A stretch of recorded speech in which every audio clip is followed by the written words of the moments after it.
Hello and welcome to Hanson Aggregates Field at Robert Smith Sports Complex here in lovely Boonville, New York. The sun is shining, the boys are out, the kids are out too. They're taking the field with the Lumberjacks today. It's a great day for baseball. I'm Brady Foxwell. My partner in the booth, Evan Simbita, is alongside with me as the Lumberjacks look to end their struggles. Last night, we've said it a few times, last night might have been the worst loss of the season. They got run-ruled in Amsterdam 11-1. Bringing the Boonville Lumberjacks record to 1-7. And they have a tough task today facing off against the Saugerties Stallions, the defending champions of the PGCBL. They come into the day at 7-3. On the mound for the Lumberjacks is Jackson Baptist, the righty out of Alabama State University. He has to face Jack Bale batting first from Embry-Riddle. Ben Williams, Danny Surowick, Steven Ramirez, Michael LeBenson, Nick Crosey, Drew Freeman, Chance Sobry, Magnus Krieger, and Aiden Schmidt on the Saugerties side. But let's get ready for a day of baseball, Evan. Yeah, should be a good one. Lumberjacks need to get things going. Haven't won a game at home yet this year. This should hopefully be the first one, but going up against the defending champs, not going to be an easy task. I'm wearing green today, just trying to get anything to get going for the Lumberjacks today, whether it's superstitions or they're changing up the lineup today. That's what Coach Christian Griffin said before, is that they're looking to play a new brand of baseball, just anything to help them get a W today. First one at home. Here's the first pitch from Jackson Baptist. This is downstairs, ball one, first pitch exactly at 6:45 here at Hanson Aggregates. Jackson Baptist, the pitcher for the Lumberjacks, as that one ran inside and it's going to hit Bale. So two pitches in, Saugerties already has a man on. Up to bat number Not a great start from Baptist. He's been good in his two starts earlier this year, but he got off to hot starts in those, retiring guys early. It's a little bit of an uncharacteristic hit by pitch to start the game. Yeah, he's a total of 4 innings pitched so far, 4 Ks, and allowed 2 runs in that span with a 4.5 ERA. That brings up Ben Williams, the extra hitter today out of Boston College, first of a pair of teammates from that university, as the first pitch from Baptist is in there for a strike. 74 degrees today and sunny in beautiful Boonville, New York. A nice place to be, as the sign on the way here said. Yeah, we drive by it every day to the ballpark, and, it is a nice place to be, despite what... No disagreement from me. Yeah. Saugerties about 2.5 hours east of here. We drove through Saugerties not too recently. 1-1 in the dirt. Goes behind Jacob Young. Bale takes off to second. There will be no throw. Imagine they'll rule that a wild pitch, and Jack Bale moves up 90 feet. Not sure what Young was doing there. I mean, the ball stopped right in front of him. I don't know if he was trying to fake the runner back to first base, but whatever it is, didn't quite work out. So an immediate threat for the Saugerties Stallions in Jack Bale at second now. Still at the plate is Ben Williams. 2-1 is the count. Swings and misses fastball by him for strike 2. But as I was saying, we went through Saugerties was it last week? Don't exactly remember the day, but wasn't too long ago. Furthest east city that plays in the Perfect Game Collegiate Baseball League. They had quite a trip to come up here. Lumberjacks will have to do the same in about a week or two. 2-2. Just misses downstairs. 3-2. In the field for the Lumberjacks is going to be Jacob Young behind the plate. Jackson Baptist pitching, of course. At first, getting the start over Argenis Lopez today will be Carson Beatty. At second, Zeb Swangham. Short will be Eli Negron. Third, Tanner Ferguson, as he loses Ben Williams on a walk, and the pitch misses outside as well. So Jack Bale moves up an extra 90 feet, and now he's at third. It'll be Masai Marshall, the new guy today. He's in left field today. In center, it will be Will Hill, and in right, it's going to be Marcus Smith. Pretty solid outfield, all 3 players coming from very rich D1 programs. Yeah, University of Texas, University of Memphis, and Northwestern, 3 very good programs, which these guys come from. None of them put up exceptional numbers at those schools, but hoping to build something great here this summer. Here's number 45, Danny Surowick. First pitch, runner goes to second. There will be a throw, but it goes into the outfield. So Jack Bale will come around to score, and Williams will move to third. Ball finally reaches the infield, but looking pretty similar to some other first innings that the Lumberjacks really don't want this game to go that way. Yeah, the Lumberjacks have not caught a lot of runners stealing on the base paths. Teams have been stealing at will against Boonville so far this summer, and, I mean, you can kind of see why on that first play. Yeah, and if you look at the stats that the Lumberjacks lead in, unfortunately, it'll be runners that steal on them and team strikeouts. Gotta say, Evan, those aren't two stats that I would want to be leading in. Yeah, I mean, it's two not great stats to be leading in. It's contributed to their 1-6 start so far this year, but they 1-7, but they just have to keep going and pushing through this and hope better days come. 0-2. Swung on, chopped to the second baseman, Swangham. He throws home, throws on line, and despite a good tag, the ball comes out of Jacob Young's glove. Ben Williams is in to score, and it's 2-0 Saugerties, and the Lumberjacks are still yet to record an out. Up to bat, number 11, Steven Ramirez. Great throw from Swangham, was there in plenty of time, but Jacob Young, unfortunately, not able to hold on to the ball. Otherwise, would have been a heads-up play to get one out here in the top of the first.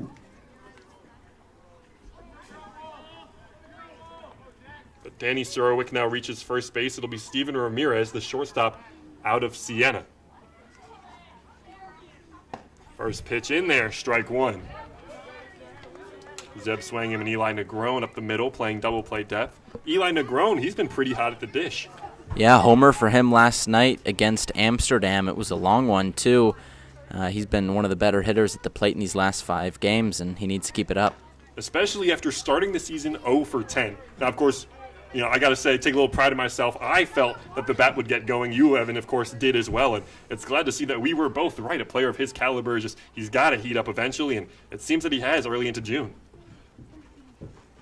He's batting 7th today. Down 0-2 quickly is Steven Ramirez. Baptist deals and just misses outside, ball 1. On first base is Danny Surowick. Saugerties leads 2-0.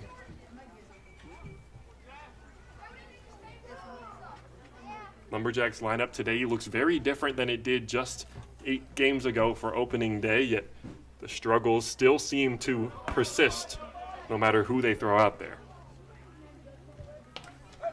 As Cade Cunningham said back in, I believe it was 2023, we're not 2-26 bad when the Pistons were going through a pretty serious losing streak. The Lumberjacks got to feel the same way. We're not 1-7 bad, but until they prove that they can get a win, much less at home for starters, who knows? Yeah, I don't think they're 1-7 bad either, but, I mean, you saw it in this first inning. A hit by pitch and a walk is already unraveled with a couple errors into 2 early runs, and they're still searching for their first out. Baptist at risk of losing the 4-hole hitter Ramirez. 3-2, runner goes, swing, and a ground ball to Swangham. There's a throw at second for 1 and goes on to first. So a clutch double play for the Lumberjacks. I didn't think Zeb Swangham had a play there at second. Glad he's in the infield and I'm here in the booth because he was able to turn a 4-6-3 double play. Yeah, that was a very impressive throw right there. I did not think that he had the time to complete that one, but Swangham with the quick hands, and that's why he's playing second today. Would have been tailor-made if Surowick wasn't stealing, even with him going at first. Swangham, an elite infielder out of the University of North Carolina, Asheville, able to help out Jackson Baptist, which I'm sure he appreciates after what just transpired. Yeah, the defense hasn't been great in this first inning behind him, but a heads-up play like that from someone at a premier position definitely helps out. Here's Michael LeBenson out of Rensselaer Polytechnic Institute. Saying that right, might just refer to it as RPI for the remainder of the broadcast. Ground ball to the left side. Ferguson fields it cleanly, throws on to first. And that's how the Lumberjacks end the inning. So what looked to be a rough start in 2 early runs is ultimately neutralized. The Lumberjacks look to respond in the bottom of the first. Brady Foxwell, Evan Simbita, Lumberjack Sports Network on YouTube. We'll see you after the break.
Bottom of the first here at Hanson Aggregates Field, Brady Foxwell alongside Evanston Beta. Lumberjacks looking to respond to a 2-0 deficit early. On the mound for the Saugerties Stallions will be the righty Merrick Hunt out of the University of Tampa, an absolutely elite Division II college, probably the best in the country.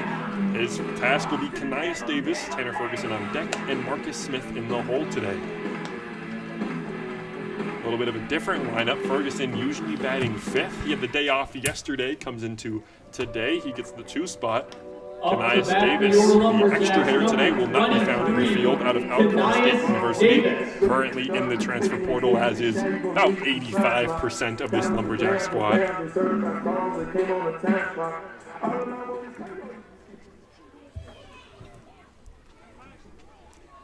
Hunt sets. First pitch for Saugerties. In there for strike 1. And Davis was just named the fastest prospect at the HBCU All-American Games. A lot of fast guys down there in that division, but he is the fastest. Really? Yeah. The fastest? The fastest at the All-American Games. I guess that's why I have him hitting leadoff here. Hope he can get on base and swipe a few. Lord knows the Lumberjacks could use that kind of help. And Evan, you know what I just realized? This is actually kind of sad. Lumberjacks, as we know, are 1-7, as that's in there for strike 2. Lumberjacks are 1-7. Not once have we ever said Lumberjacks win on the broadcast. No, not yet. We didn't have a broadcast for that Utica game, so no, looking for our first win as well today. That's a 1-2 pitch, slow roller to the shortstop. Ramirez fields it and throws onto first to get Davis, who is pretty fast, gets him in time, about a step or two. And that's 1 down here for the Lumberjacks. Off to bat, number 20, Tanner Ferguson. Here's Tanner Ferguson now at the University of Mount Olive. He's been the best hitter for the Lumberjacks so far. Had the day off yesterday, a day that Coach Christian Griffin felt that he could have used him, but wanted to give him a rest just to, reset. It's been a long summer so far. Yeah, definitely could have used him in the lineup last night. Only 3 hits in 8 innings for the Lumberjacks. That one called ball 1.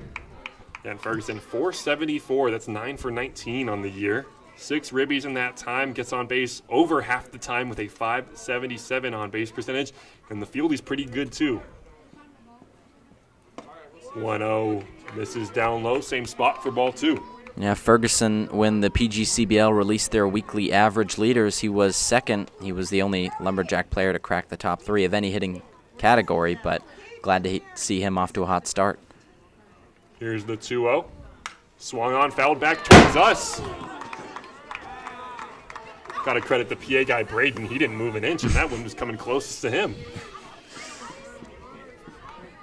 Could have took a bad ricochet right there. That one was a couple inches from disaster. Yeah, it's Saturday night here in Boonville, and it seems that the the village, I should say, rather, has shown up as Ferguson fouls that one almost to us yet again. Yeah, we got an 11th birthday party going on in front of us. I'd like to have my birthday party here, because they get to throw out the first pitch. Really? So, yeah, we saw that pre-game. It wasn't even bad either. Was it a strike? It could have been. I mean, depending on the blue behind the plate, might have been. I think I call that a strike, as Ferguson goes down on strikes while we mention it. Do you remember the kid's name? I do not. That would be a Braden question. Up to bat, number 3. Wondering if we have an extra Marcus jersey for him. Smith. I mean, if he throws strikes, Lumberjacks need someone Nolan, like that. Is what I'm getting from our PA guy. Braden, thank you. Nolan, if we could use somebody if he forces ground ball outs, maybe a few swing and misses. I mean, that's exactly what the Lumberjacks could use right now. As here's Marcus Smith out of Memphis University.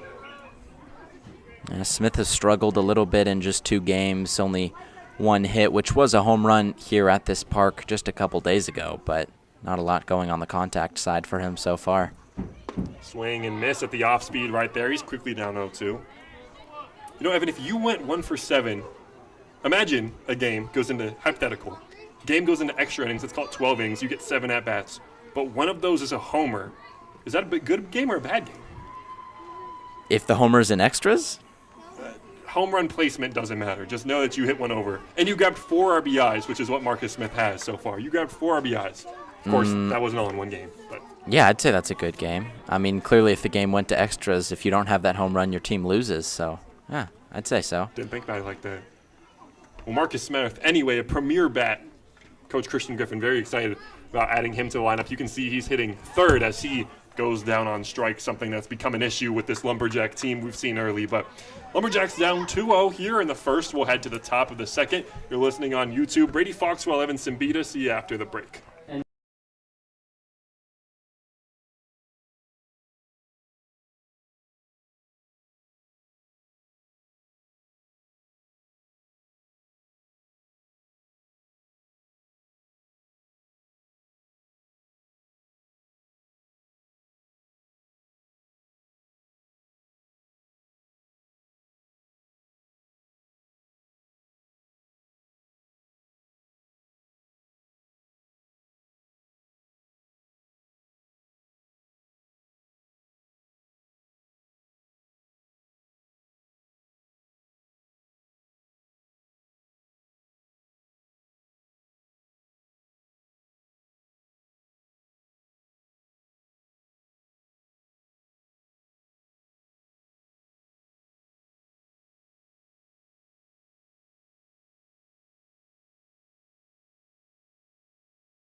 Top of the second here at Hanson Aggregates Field at Robert Smith Sports Complex. Saugerties Stallions up 2-0 on the Boonville Lumberjacks. Batting for the Stallions will be Nick Croce, the second baseman out of Chipola Community College, but similar to the pitcher Merrick Hunt, pitching at a D2 in Tampa. That's the respective best at each division. Chipola is as good as it gets, as you can see. Lined up the middle for a base hit is Nick Croce. He'll be on first pitch swinging. Chipola, a team that I spoke to Christian Griffin about, just because yesterday they played another team, the Amsterdam Mohawks. Their leadoff hitter, forget his name, he came from Chipola as well. And I asked him, what do you think about Chipola? You ever pitched against them? And he didn't pitch against them, but he has played against them one time, and that team had 11 major league draft picks. 11. You're hearing that correctly. And that's a community college. Notably, a player who I believe is yet to reach the majors, plays for the Cincinnati Reds organization, Cam Collier. He came from Chipola, and just believe me, that place is a powerhouse for junior colleges, for all of college baseball, really. As here's Drew Freeman, the catcher out of Louisville.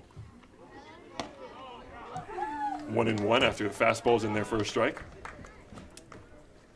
Drew Freeman, the catcher out of Louisville, has okay numbers here so far. On base percentage of .321. Batting .217, 5 for 23. Runner goes, fouled off. Was a good jump, likely would have been in there for a stolen base. Nonetheless, Croce heads back to first. A little bit of double play luck in the top of the first that helped the Lumberjacks get out of the inning with only 2 allowed. Baptist, I imagine, is still looking for ground ball contact to help him out here. Freeman has struck out 6 times, looking for his 7th right here. 1-2, misses upstairs. Stallions, mentioned it before, won the Perfect Game Collegiate Baseball League Championship just last year. Are looking for their 2nd this year. In the East Division, at least, their biggest competition appears to be the Amsterdam Mohawks, who the Lumberjacks faced off against yesterday. The first time that the Stallions faced the Mohawks was May 31st, where they won 10-9. They then faced them again June 3rd, where they won 6-5. That got good numbers. Runner goes, but pitch misses inside, and that's the second hit batter for Baptist early, as Drew Freeman is now on, with no outs here in the top of the second. Yeah, that's what I was about to mention. That last batter was the first hit of the game for Saugerties, despite 2 runs being scored in the first inning. I mean, it's been all self-inflicted damage so far from the Lumberjacks. Yesterday, the Saugerties Stallions faced off against the Mohawk Valley Diamond Dogs, where they won 10-3. The day before at Utica, won 12-5. They've won their last 2, are looking to win 3 in a row, coming to Boonville and sweep the road trip. Lumberjacks in the midst of their own little no day off segment here. It's been 3 games in a row for them. Looking for their next off day will be next Thursday. Got a big slate of games ahead as that one misses outside from Jackson Baptist. Freeman on first, Croce on second. At the dish right now, Chase Sobry, first baseman out of Georgia Southern University. Now, earlier today, I saw Chris Griffin and Sobry speaking. Griffin himself, an Atlanta guy. Georgia Southern not too far out of Atlanta. Reminiscing on that 404 connection. A lot of 315s up here. That's the area code in Syracuse. Oh, yeah. Big Central New York area code. Big swing and a miss from Chase Sobry, and Baptist 1 strike away from getting his first out here in the top of the second. Still 2 runners on. Croce at second, Freeman at first. The Sun playing a big part of, the Sun is facing the outfielders right now. Marcus Smith in right and Will Hill in center dealing with it. 2-2 off speed, misses outside, counts full to Sobry.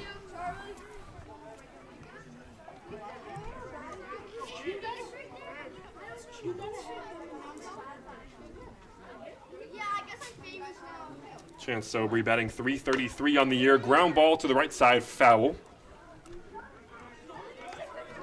He's 6 for 18, including 8 RBIs and 8 walks. His on-base percentage is .552. The only reason his batting average is .333 is because he gets on base without getting hits. And 3-2, I'm sure he's looking to get on base here yet again. Swing and a miss. Baptist gets his first strikeout of the game in the form of Chance Sobry. The first baseman from Georgia Southern goes down on strikes, and that brings up Magnus Krieger, the right fielder from Seton Hall. Big out right there from Baptist. He definitely needed that, and especially to get him with the K is big early on in this game. First pitch to Krieger is swung on and driven right at Swangam, the second baseman, who makes a play and back picks the runner on second for a double play. Wow, back-to-back innings with Zeb Swangam at second turning double plays, and it's only 2-0 here in the top of the second. We'll head to the bottom. Brady Foxwell, Evan Sambita. We'll see you after the break.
Bottom of the second here at Hanson Aggregates Field, Robert Smith Sports Complex. I'm Brady Foxwell, Evan Sambita alongside me, and Lumberjacks trailing 2-0 early here. Still on the mound for the University of Tampa, Merrick Hunt. He's making his first appearance in the Perfect Game Collegiate Baseball League. Only had 1 inning pitched at Tampa last year. He'll have to face Michael Clarkson, the DH, had the day off yesterday. Clarkson out of Paris Community College in the transfer portal currently, just graduated there, grabbed his associate's degree. 0-1 misses downstairs.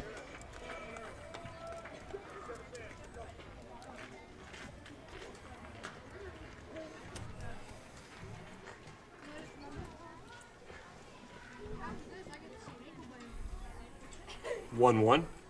Swung on and skied to right center field, very shallow, and it's the second baseman who'll come over and take it, Nick Croce. So that's 4 up, 4 down here for the Lumberjacks, and it'll be Carson Beatty, the first baseman out of Kalamazoo, looking to get the first hit of the day for the Lumberjacks. Beatty.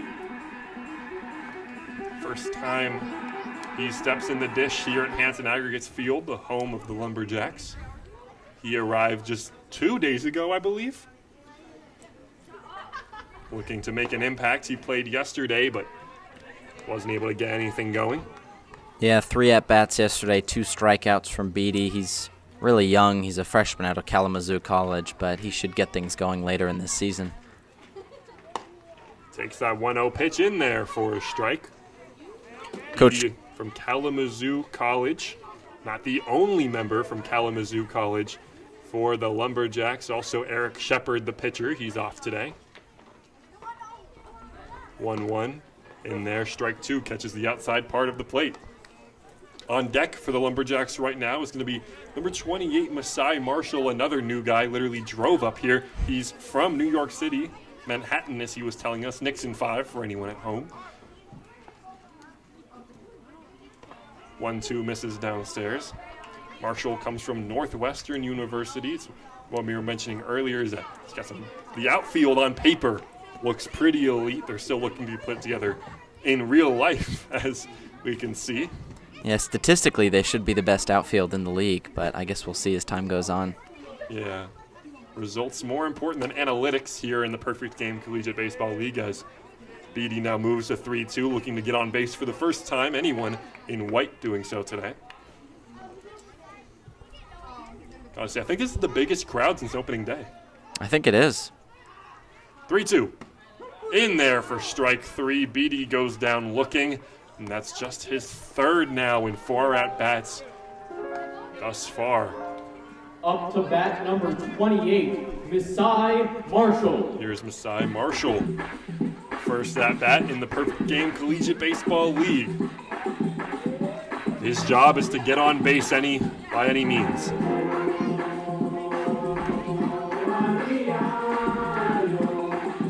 I like the walk-up song. I do. It's Nada. Brazilian song. Speaking Really? of Brazil, tied 1-1 with Morocco right now in the World Cup. Yeah, it was Vinicius Jr. who tied that one up. Good slate of games for anyone in the Boonville area. You know, maybe you're here watching the Lumberjacks play. On your phone, you might have Brazil-Morocco. And then tonight, you can watch the Knicks beat the Spurs in 5 and not effectively, but literally end the NBA season. I think everyone's going to be watching Haiti versus Scotland in the World Cup tonight. I think that's the far more important match. No, Evan, you told me your mission was to watch 5 minutes of every game thus far. Can you say confidently in today, was it 3 of the World Cup that you've fulfilled that so far? We're already down on day 3. I didn't watch any of the Qatar-Switzerland match, and I have not yet watched the Brazil-Morocco game. Really? You didn't watch any of Qatar-Switzerland? I watched about 30 seconds of it, maybe. Maybe you got to change it to watching 30 seconds of every game. I guess I'll have to if I want to keep the streak up. Had on for a second, but didn't pay too much attention at that time. It was Switzerland who was up as Masai Marshall chops that one to the second baseman, Croce, who throws on to first to get Masai Marshall in plenty of time. 6 up, 6 down for the Lumberjacks. It'll be Jackson Baptist taking the mound in the top of the third. Brady Foxwell, Evan Simbita, Lumberjack Sports Network. See you after the break.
Welcome back to Hanson Aggregates Field. Saugerties up 2-0. They've amassed 1 hit so far, scored 2 runs, including a few hit by pitches, some walks, and errors that all are too common for the Lumberjacks so far. Here's Aiden Schmidt, the left fielder out of Embry-Riddle University, the Division II college in Florida, not the NAIA in Arizona. And if that Schmidt last name sounds any familiar, it's because his teammate, Cooper Schmidt, also comes from Embry-Riddle University as he skies one into right field pretty deep. Marcus Smith is there battling the sun, is able to get under it. 4 out, number 1. Man, talk about some type of chemistry, having 2 brothers on the same team from the same college. And they're both raking, by the way. Schmidt is 12 for 20 on the year. That's a 600 batting average. Schmidt is 9 for 24 at 375. And even further, they're twins as well. They're twins. Wow, you got me beat on that. I didn't know that. Man. This Saugerties team looks pretty difficult to deal with, at least from the Lumberjack perspective. And, I mean, they're 7-3 so far, so I think everybody else is agreeing with that, too, as the lineup will flip over. Now it's going to be Jack Bale, the center fielder, also from Embry-Riddle University, but not related to either of the Schmidt brothers. Yeah, I mean, the Saugerties team has faced a lot. I mean, not only the title of being defending champs, but they've had to raise banners so far this year and have the added pressure of a lot of teams coming to visit them, and everyone wants to knock off the champs, but they've done very well so far. 0-2 to Bale is an off-speed from Baptist to get a punch-out. So that's 2 up, 2 down here in the top of the second. And, even though he allowed 2 runs in the first, Baptist, I believe he's has a longer hook today and that he can go out there, and it depends on his pitch count. But so far, it can't be too high through 2 2/3. Yeah, I mean, Baptist hasn't let up more than 2 runs in an appearance so far this year. It was 2 in his second and none in his first, so he's been strong. Both of those starts were against Utica, though, so this is only the second team he's seen so far this season. Here's Ben Williams, the extra hitter out of Boston College. Takes that one for a strike. I just wonder how players from these top-tier programs, I've seen a few YouTube videos of the Boston College facilities. Believe me, they are nice. I wonder how they enjoy these types of fields, as that one is driven into the left center gap, at least 2 for Williams, and he'll go into second standing with a line drive gap double.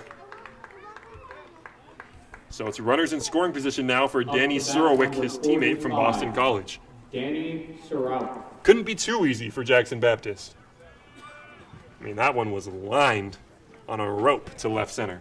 Yeah, that one hit in the perfect spot right there. Will Hill and Masai Marshall, 2 very fast guys out there in the outfield, but that one hit right in the middle, right in between them. So it's Ben Williams on second. Here's Danny Surowick.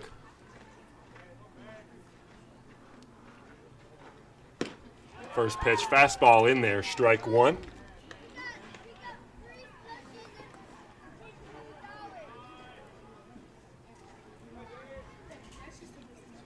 And you mentioned the schedule kind of ramping up soon for the Lumberjacks as swing and a miss there. The one thing that will be interesting is because of the amount of days off, we've pretty much seen the same 2 or 3 starting pitchers every day for the Lumberjacks. It's either been Logan Brock, Jackson Baptist, or a bullpen game for the most part. And, with games every day, we'll have to see some more arms coming out of that bullpen. Off speed, misses way outside. Yeah, it was Tetzlav early. It was Logan Brock early. Colin Glenn started a game. They grabbed a few more. Garrett Albright has come in. So has Eric Shepard. Still a few more arms coming in. That's what CG was telling us earlier today. And at this point, I don't know how much longer the Lumberjacks can use the excuse of not having arms. I think they definitely can right now. 1-2, fouled off. I mean, they came into the second week of the season with 7 total arms, 3 of them being starting pitchers. I mean, it was very hard for this team to compete, especially with the numbers that they've been given. But, I mean, for the cards that they've been handed, I think they've been doing all right.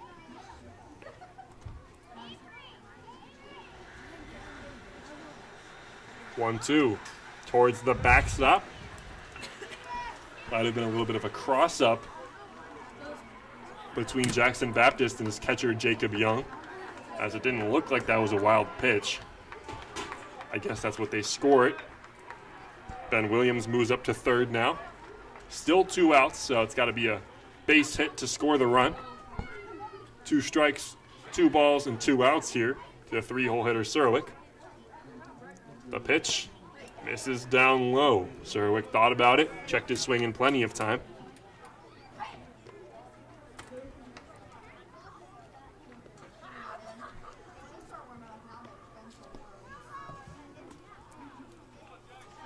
Sun has almost entirely left the field, only bothering Marcus Smith now in right.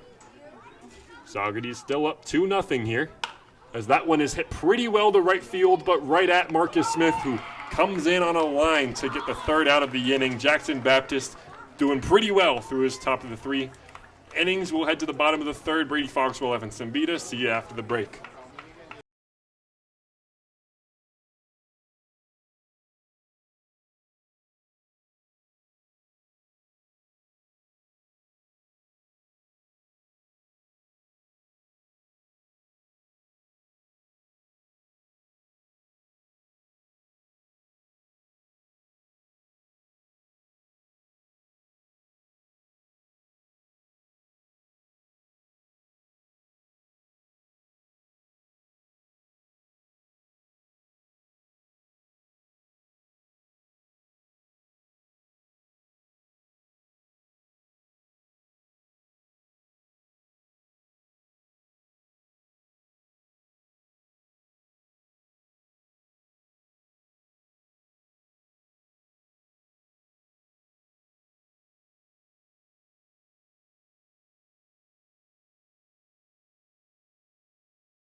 Bottom of the 3rd here at Robert Smith Sports Complex. Stepping into the plate will be Elijah Negron, the shortstop in the transfer portal out of the University of Maryland Eastern Shore.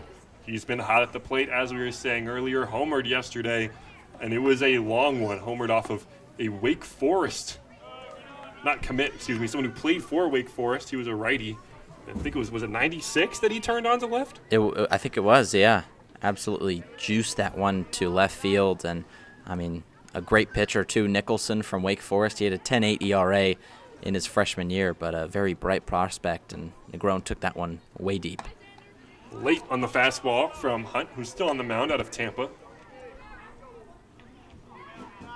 Lumberjacks, the dugout is overflowing now. I can't say it was at the beginning of the season, as more and more players just continue to arrive here in Boonville. 1-1, backs him up inside, 2-1.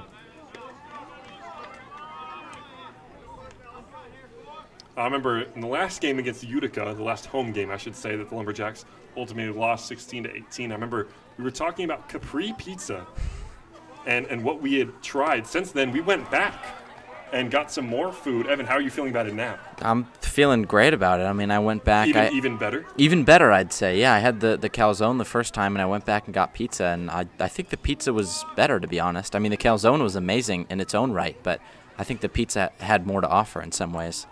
You got the calzone your second time, didn't you? I did not. No, that was at Tony's in Utica.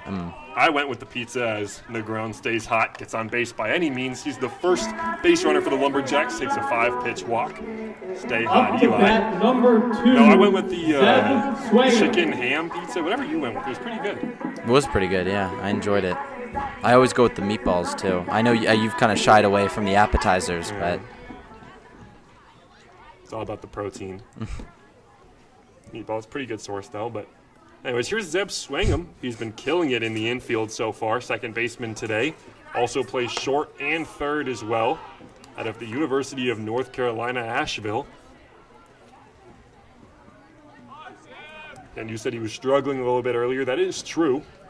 hasn't had his best days at the plate so far. Did hit a bomb against Mohawk Valley not too long ago.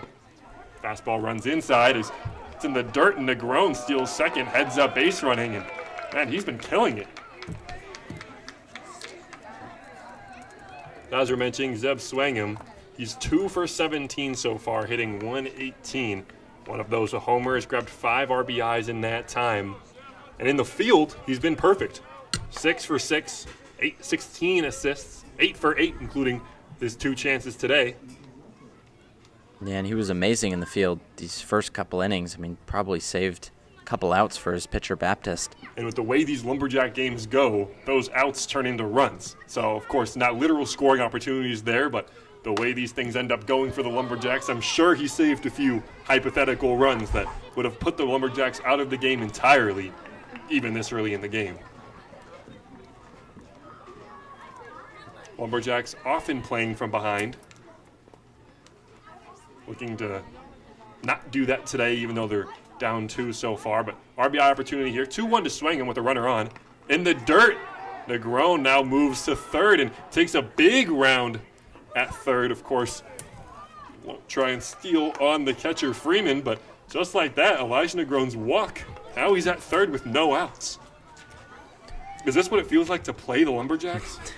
I mean, we talked to head coach Christian Griffin before the game, and he said it's time to play Lumberjack ball. I mean, he's been letting the guys kind of take their own approach at the plate and on the base paths through these first 8 games, but hasn't really been working out, and now it's time to get to those team concepts that he's been trying to push.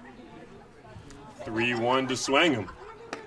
In there, strike 2. It's the fastball that catches the corner. It'll be count full. So the 8-hole hitter Swangham on deck is Will Hill. Hitting 9th, Jacob Young. In the hole, hitting 10th, Lumberjacks always bat 10. It's Negron at third. Infield playing, back play won't be at home, I imagine. 3-2, lined into center field. Behind it is Bale, but there will be no throw at the plate as it's hit very deep to score a run. So the Lumberjacks plate one here. And the bottom of the third, now it's 2-1. This is literally exactly how yesterday's game in Amsterdam looks, just flipped. Negron scores a run in the third inning to cut the 2-0 lead in half to 2-1. Lumberjacks not looking for a repeat of yesterday's contest. However, that one ended 11-1 in only 8 innings, and gotta say that was probably the worst offensive performance of the season. As here's Will Hill, first pitch not even close for ball 1. Yeah, I mean, that was definitely the worst we've seen the Lumberjacks at the plate. There was a stretch where they struck out 10 times in a row. The whole order went down across 4 innings, all of them by strikeout. They only had 3 hits on the day. I would probably call it 5, but a couple of those were taken away by errors, but ultimately just not a great day from the Lumberjacks. 1-0 pitch to Hill in there, strike 1. It'll be 1-1 to count with 1 out here in the bottom of the third. I mean, we've seen the Arms not do great in some of these games, like the Utica game where they gave up 14 unanswered runs, but they came back from that one. In the game yesterday, it was never even looked like the Lumberjacks were close to scoring a run after that Negron homer. Yeah, and when you're facing, the starter from Wake Forest, it's hard to hit off him. And, the way that Amsterdam bullpen was set up, they then had a lefty throwing gas sitting about 92, and then a dude from Auburn who believed touched 97 at one point. So, it was really difficult at bats, and you can understand only 3 hits against those guys. But once Amsterdam had secured a big enough lead, they started throwing in, their maybe their 8th best arm or their 9th best arm. Some guys that were only throwing 85, and the Lumberjacks still struggled against arms like that are really C-plus arms, B- maybe. Yeah, I don't even really buy into the D1 arms being hard. I mean, a lot of these guys are D1. They should be able to hit these types of guys, but ultimately just looked a little bit lost in the approach yesterday. And if you can play, you can play. That's one thing I've been taught in the Perfect Game Collegiate Baseball League as Will Hill goes down looking. Strike 3, and that's the second out here in the bottom of the third. The Hill's the guy that we've expected to get going this whole season, but really just hasn't. He's definitely, coming out of high school, probably the highest recruited guy on this team, but just hasn't really been able to put it together. Redshirted at the University of Texas, didn't get any at-bats there his freshman year, and so far here has struggled a little bit. As that one is lined into right field at It'll be caught by the right fielder Krieger, who almost misplayed it, but almost doesn't matter here. Top of the fourth is where we'll head. Saugerties leads 2-1 here. Brady Fox will have Simbita. See you after the break.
Top four now here at Hanson Aggregates Field. Brady Foxwell alongside Evan Simbita. Still on the mound for the Lumberjacks is Jackson Baptist. He'll face the lefty shortstop out of Siena, Steven Ramirez. First pitch in there, strike one. And another thing we talked to head coach Christian Griffin about pregame was with the arms, just getting ahead in counts. That's what he needs these pitchers to do. When we see them get behind 2-0, 3-0 in counts, that's when they really fall apart. But when they just get up there and throw strikes, that's when they're at their best. Yeah, give them a chance to hit it. I mean, this infield has made a few errors as that one is in there for a strike. This infield has made a few errors, but ultimately you still want to give your guys a chance. A walk is an automatic base. A ball put in play, you have a chance to get an out there at least. So limit walks, limit strikeouts. That's the goal for the Lumberjacks. That one misses outside 2-2. You mentioned the errors in the field. Those are the real killers. A hit by pitch and a walk in the first inning. No hits from the Stallions turned into 2 runs. That's unacceptable from the defense. 2-2 gets a pretty awkward swing from Ramirez. Young fielded in the dirt. Throws on to Beatty at first for a drop third strike. First out here in the top of the fourth. And gosh, that pitch looked filthy even from up here. Yeah, Baptist, he's been the best pitcher, I'd say, best starter for the Lumberjacks so far this year. And he's got a very plus off-speed pitch that he can throw. He's got multiple, but, that one right there was just got him fooled. And the cool thing is that when Garrett Albright came over here, we had him on the roster. We knew he was coming. Same thing with Eric Shepard out of Kalamazoo. We had him on the roster. The question was, at what point did he get here? Jackson Baptist wasn't on the original roster we were given. I'm not sure how he came here, but thank goodness he is, because he's made the job of the Lumberjacks much, much easier when he's out there on the mound. Yeah, and just to have more arms in that bullpen. More arms for head coach Christian Griffin to choose from. That's the biggest part. Misses outside 2-1. At the dish now, Michael LeBenson out of Rensselaer Polytechnic Institute. He's playing third today. 2-1. Misses inside, ball 3. Baptist done a good job not walking people today. Of course, hit 2 of them. Were effectively the same thing. 3-1. In there, strike 2, 3-2. I see a Bijan Robinson jersey behind the plate. I wonder how many Bijan Robinson jerseys exist in the Boonville, New York area, as that one is skied to center. Will Hill under it to make a play. Because I remember, where were you, Rome? We were in Utica. Yeah. I asked the same question. How many Ashton Genty jerseys exist in the greater, it's called the greater Rome, Utica, Boonville area? It can't be many. Under 10? Genty jerseys has to be under 10. What about Robinson? Under 10. Really? I think any non-East Coast team, it would have to be under 10. Yeah, but Robinson saves fantasy leagues. I don't know. Genty, I had him on my fantasy team last year. I drafted him too. You know, he's an incredible athlete, but, I mean, Genty wasn't getting me any type of fantasy points, really. I mean, we made a bet about Angels and Diamondbacks gear. We haven't seen any so far, but, you know, I'm hoping my Angels come out first. No gear out of the West Coast. I really think it would be like an Angels hat, though. Like an Angels hat, I feel like is pretty common. Or like a Trout jersey. Yeah. I could see that. Does it count if I wear my Trout jersey? No, that was what we agreed on. We couldn't wear any apparel from either team. I need one of these little kids in front of me to pop out with like a Corbin Carroll jersey or a Ketel Marte maybe. Honestly, I feel like the younger generation, the kids that are in Little League right now, probably don't know as much about Trout as we did, which is sad to say. Oh, man, that was a beautiful pitch from Jackson Baptist. The slider for strike 3. Nick Croce goes down on strikes. Baptist has been beautiful through his 4 innings of work. We'll head to the bottom of the 4th. Brady Foxwell, Evanson Beta on the Lumberjack Sports Network. We'll see you after the break.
Bottom of the 4th here, lineup flips over for the Boonville Lumberjacks. Spanky Davis in to lead off here at the bottom of the 4th. It's a new arm on the Saugerties side, Evan. Yeah, that's right. Jace Van Valkenburg out of New Haven University. He's been a member of the Saugerties team for 3 years in a row, a member of their championship team last year, but hasn't been off to too hot of a start so far in this season with over a 13 ERA so far. Yeah, Davis fouls off that first one into the Boonville dugout. Might have hit someone sitting down there, whether that's Noah Reed or Seth Bischoff standing there at the corner of the Lumberjack dugout. Yeah, Valkenburg, only 2 innings pitched so far. Grabbed 2 walks in there and allowed 3 runs. And that's a stat line the Lumberjacks could absolutely use right now. Put up 3 runs on a new arm and only 2 innings of work. And with the top of the lineup up now, those are the guys who would do it, Spanky Davis specifically. There's a Judge jersey behind the plate. That one, I imagine, would be pretty common here. I'd have to say it over, I don't know, 100 maybe? Probably even more than that. Oh, no, wait. In the Boonville, Utica area? Just Boonville, probably 100. And if we're doing Boonville, Utica, Rome, it's probably closer to, what, 1,000? Gotta be over. That's my guess. 5-pitch walk to Spanky Davis, and Lumberjacks have yet another runner on. Yeah, of course, we're staying with the Moffats, who are New York everything. So I gotta say, over these past few weeks, I've drank out of a lot of Giants cups, and a lot of Yankee cups as well. Yeah, I've been drinking out of my custom Lumberjacks water bottle that Ed Moffat made me, actually. Custom? Custom. CJ Custom Engravings. That's his company. Really cool. I got to get me one of those. As here's Tanner Ferguson. First pitch, he holds his swings. His own plate umpire. Ball 1. Final line for the pitcher, Merrick Hunt from Saugerties. 3 innings pitched, no hits, 1 walk, and 4 strikeouts against the Lumberjacks. They were not able to get anything on that arm today, other than the 1 run. Ferguson skies that one into right field. No man's land. It will get down, except for it doesn't. Just foul. Placed it nicely, just missed the line a little bit, so count moves to 1-1. Would have been a nice piece of hitting. Lumberjacks would have taken that, and with the read that Davis got on it, he likely would have been to third. Now can Fergie straighten that one out? Ferguson came into the day hitting .474.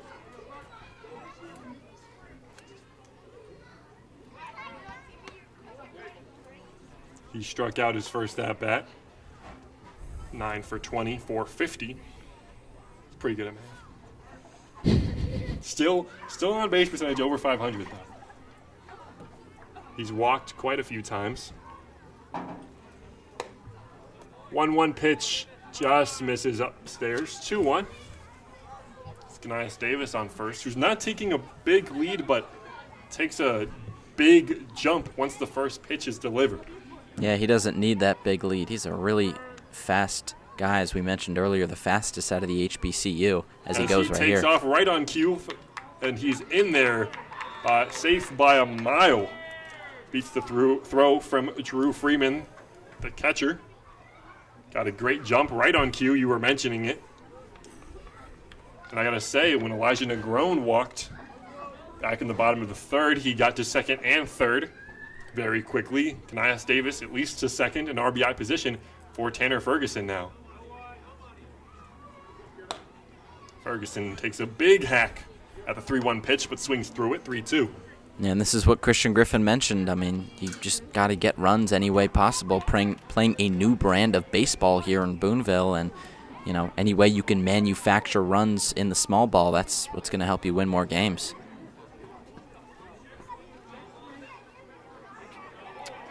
Saugerties questioning something. I'm not sure what they're looking at. I think they think that was the full count pitch right there, and Ferguson should be out, and they're going to call him out.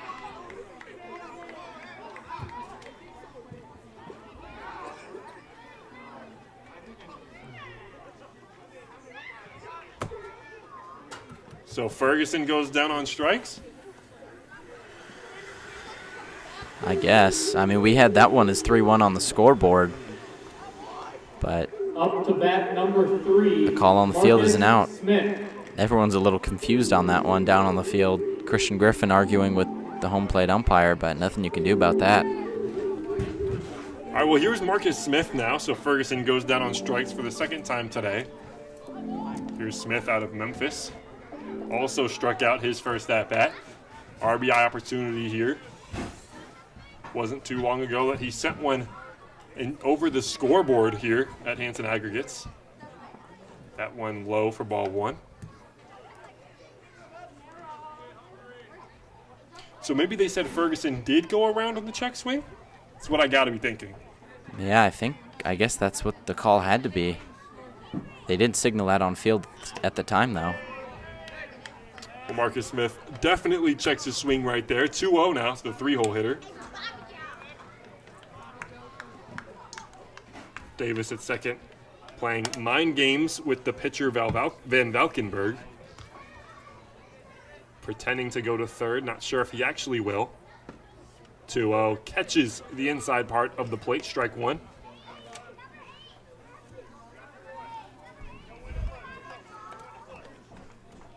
That's the second baseman, Nick Croce, holding Gnias Davis on at second. 2-1 to Smith. Davis goes. Pitch misses inside. Throw is on a line and hoses Davis at third. Christian Griffin is upset. Umpire not willing to hear him out. From here, throw beat him by a mile. I guess Griffin thinks there was some type of swim move applied to third. Yeah, and Christian Griffin told us pregame, I mean, he's just going to go out there and fight for his guys. Clearly, whatever they've been doing in the locker room hasn't been working so far, but he's just trying to take a different approach to things, just show these guys something that they haven't seen before in the hopes that it turns the tides for this team, but ultimately not really getting anything on that call. It looks like there's going to be a conference between the umpires, and we'll see if the call has changed. Yeah, Davis staying on third. Not sure what CG said to the, don't want to call him the third base umpire, I guess the infield umpire. He's been everywhere today. But he didn't like the call, was very upset. Davis staying on third, and, well, the call is upheld, and Davis has to walk back to the Boonville dugout. He's out stealing. You know, from here, he was out by a mile. I didn't question the decision at all. Yeah, I'm not really sure what the discussion was about, but, I mean, clearly must have been worthwhile. Well, here's Marcus Smith now, counts 3-1. No RBI opportunity here. 3-1, misses downstairs, ball 4.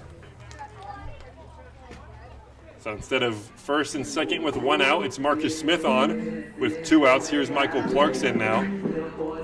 Up to bat number Clarkson 13, plays catcher as well, but is DHing today. And that caught stealing hurts even more now. I mean, you could have had runners first and second with just 1 out, but now it's just a runner on first with 2 outs. Clarkson 4 for 21 coming into today. Has 4 ribbies on the season. First pitch in the dirt, but is blocked by Freeman, the backstop. Clarkson mashed in college, to say the least. 357 this past year, 4 homers, 12 ribbies. Hitting 190 early, though. Struggling a little bit here in Boonville, as is just about the rest of the team. Smith takes off towards second. Freeman throw on to second is late and goes into the outfield, so Smith will be moving to third. There's going to be a throw. That one also offline, but the pitcher, Van Valkenburg, makes sure to smartly back it up. And, well, I guess all's well that ends well. So now it's Marcus Smith on third instead of Kanias Davis. RBI opportunity here for Clarkson if he can get a base hit. I don't know if I'd argue that ends well. I mean, if he doesn't steal right there, I guess Davis wouldn't be, or Smith wouldn't be stealing, but I mean, with the error, that could have been another run for the Lumberjacks. So Smith 90 feet from tying up the game. Here's Clarkson. Skies one into right center field. That one hit pretty well and gone.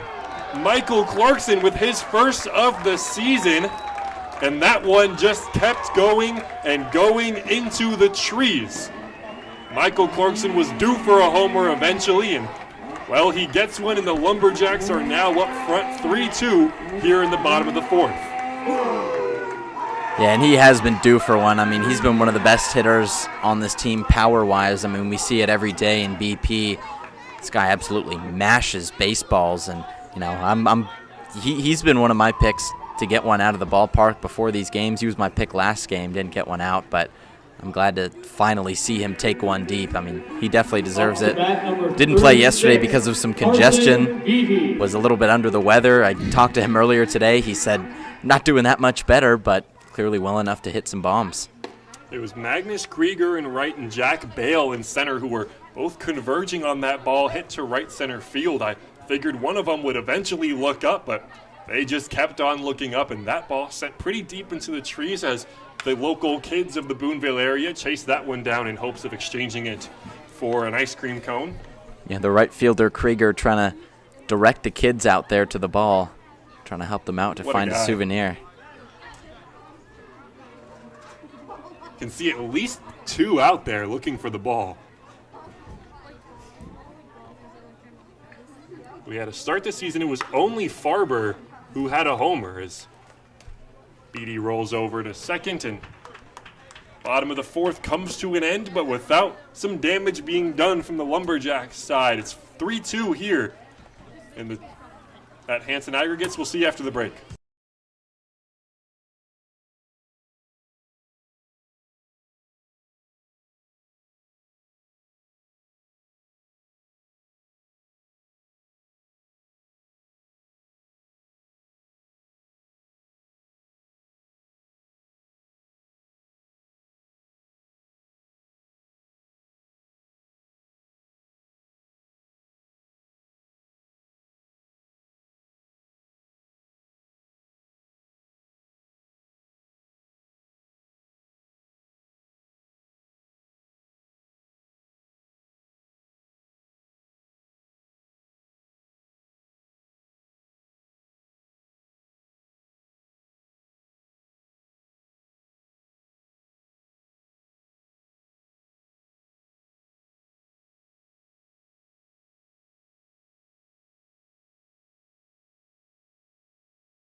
Top of the fifth here, where Up to the bat, Lumberjacks number 32, lead here at Hanson Aggregates Drew Field. Brady Foxwell alongside Evan Simbita. It's Jackson Baptist still on the mound, who has been dominant so far today. You know, I gotta only allowed 2 hits, and that came in the top of the first. Or excuse me, that came in the second. He didn't allow any hits in the top of the first. Allowed 2 runs to score, however.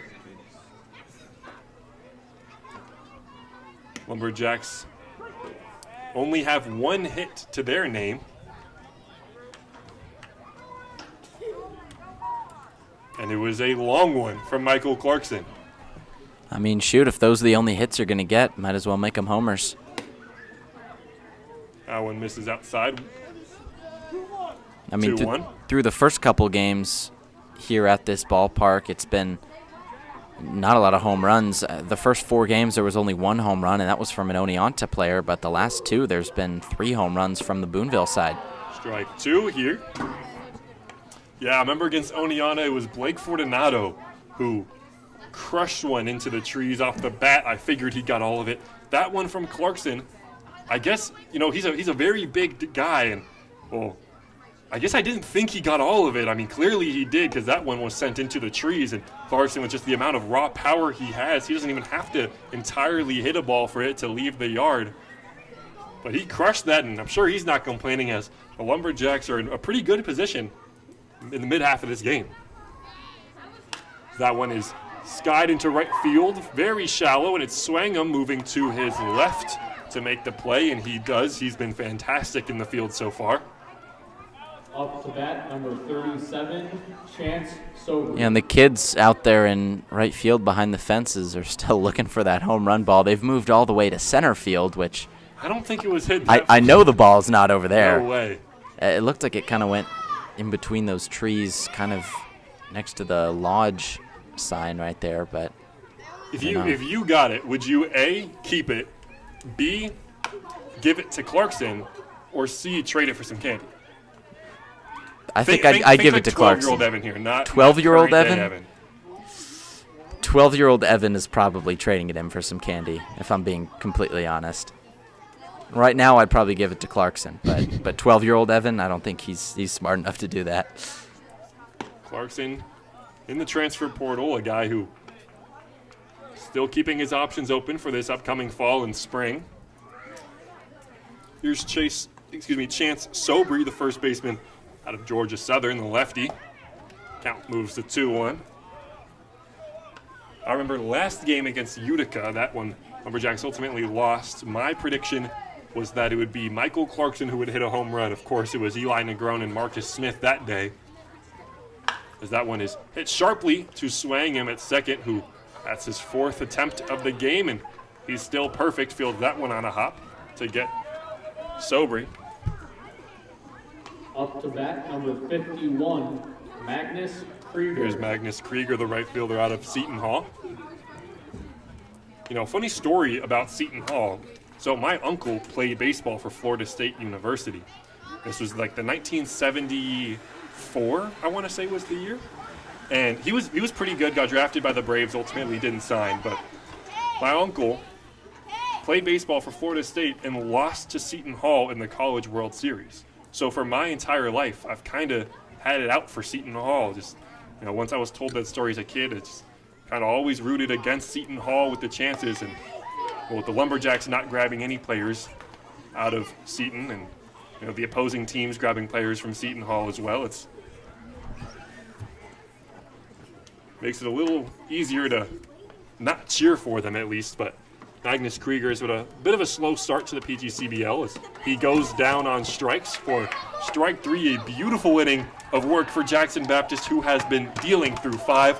We'll head to the bottom of the 5th. Lumberjacks lead, and Evan, I believe it's your job now to take us through the rest of the game. That's right. We'll be back on the other side of the break for that bottom of the 5th inning.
Back here in the bottom of the 5th inning, Evan Simbita alongside Brady Foxwell here for the Boonville Lumberjacks and Saugerties Stallions game. It's 3-2 Boonville in the bottom of the 5th inning. The new man, Masai Marshall, on his debut, steps in on the right side. First pitch is in the dirt for a ball. It's still Jace Van Valkenburg out there on the mound for the Stallions. Allowed a 2-run homer from Michael Clarkson in his first inning of work, out there for his second. Van Valkenburg got to be the best last name I think I've heard in the PGCBL. Definitely up there, I'd say. I can't think of any that come to mind that are better. Can't think of any better. Until I can think of someone. Van Valkenburg, that's about as nice as it gets. 1-1 on Marshall is in the dirt. Count moves to 2-1. And while we're speaking of last names, shout out to Michael Clarkson, who just recently got engaged. So the lucky lady, if she takes the Clarkson last name, that's one to wear with pride for sure. 3-1 is finally in there for a strike. Not feeling that one? Marshall, a sophomore out of Northwestern University, swings and hits the 3-1 right up the middle into shallow center field. That gets down for a single. So Marshall has his first hit as a Lumberjack. That brings up the shortstop, Elijah Negron. Yeah, nice piece of hitting. Lined that one right up the middle. That's kind of why he's here. Put the ball in play, an absolute barrel to center. And, well, now the Lumberjacks, that's back-to-back innings where the first guy gets on. Just the second hit of the day for the Lumberjacks, the first, of course, being that Clarkson home run. In stands the shortstop, Negron. First pitch is swung on and fouled back right behind home plate. 0-1 the count. Speaking of the long ball, Negron in his last game had a homer yesterday against Amsterdam. That one a long one over the left field fence. Ultimately, that would be the only run Boonville would score in that game. 0-1 pitch is just outside. 1-1 the count.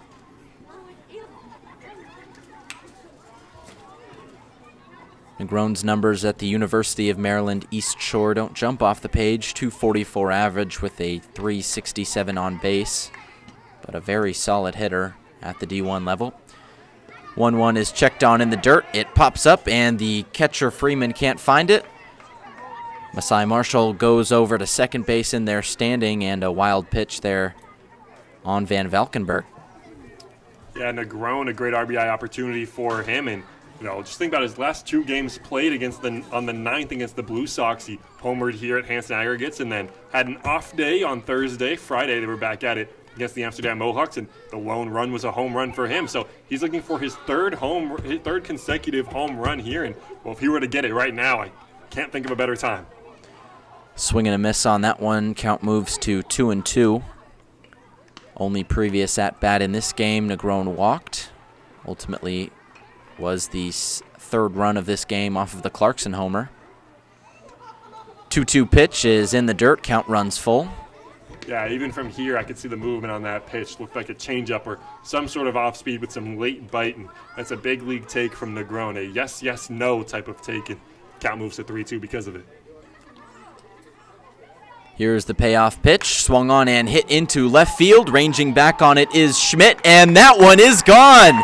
You called it, Brady. A 2-run homer for Elijah Negron, his 3rd consecutive homer on 3 consecutive appearances, and it gives the Lumberjacks a 5-2 lead. Stay hot, Elijah Negron. Now that ball was crushed, same spot as he hit it against the Blue Sox, and I mean, this kid is on a tear right now, and to think that some college is going to have the opportunity to grab him in the portal, I mean, Elijah Negron, we were talking to Coach Christian Griffin earlier today, and we were talking about, where we would put potential guys in the lineup, and my thought was to throw Negron at first because he is on a tear, and my philosophy is let the leadoff hitter be the best hitter who gets the most amount of at-bats. And the way that Elijah Negron is tearing the cover off the ball these past few games, he might be the hottest hitter in the PGCBL. All 3 homers in 3 straight appearances for him. That brings up the second baseman, Zeb Swingham. Swings on the first offering, hits it to the third baseman, and throw to first is in time. Sobry squeezes it for out number 1, so that brings up the center fielder, Will Hill. Yeah, I mentioned that would have been a great time for a Negron home run. Mama Negron, I know she likes to listen to the broadcast. Listen, your son is incredible, and I'm glad he got a hold of that one. That ball was crushed, and it's quite a way to get them out here. That one sent almost to the Little League field out and left. LeBenson with the first put out of the game of the inning, over there at third. Will Hill, the center fielder, another guy who can hit the long ball but hasn't done so this summer with the Lumberjacks.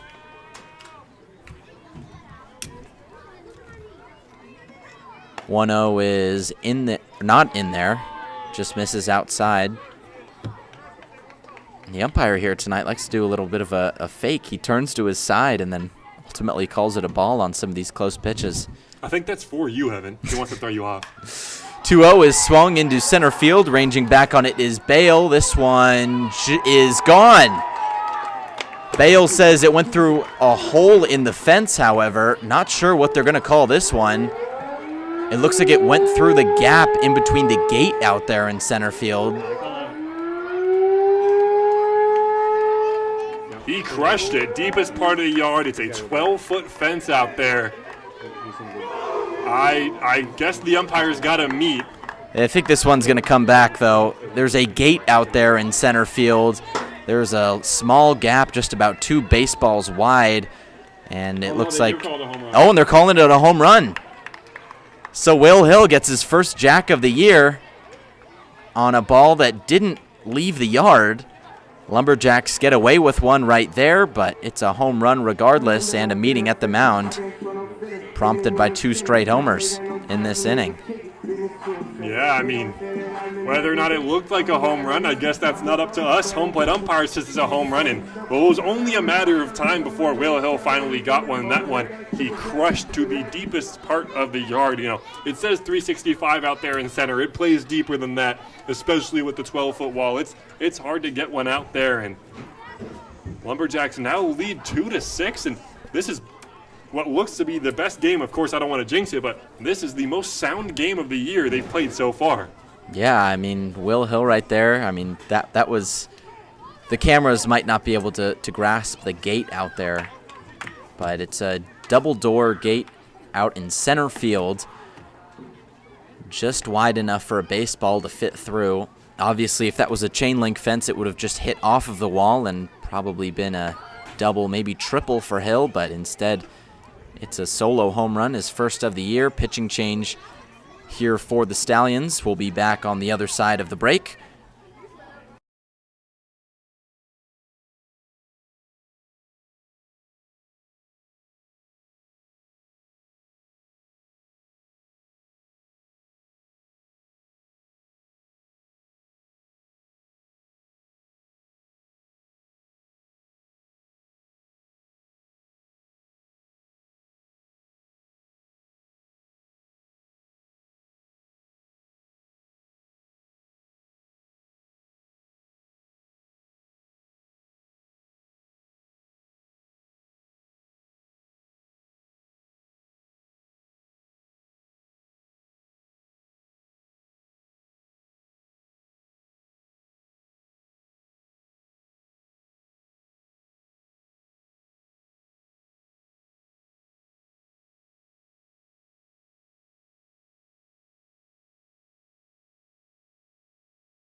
Back here in Boonville, it's the bottom of the 5th inning. Lumberjacks with 2 homers already in this inning, and it brings up the 10-hole hitter, Jacob Young.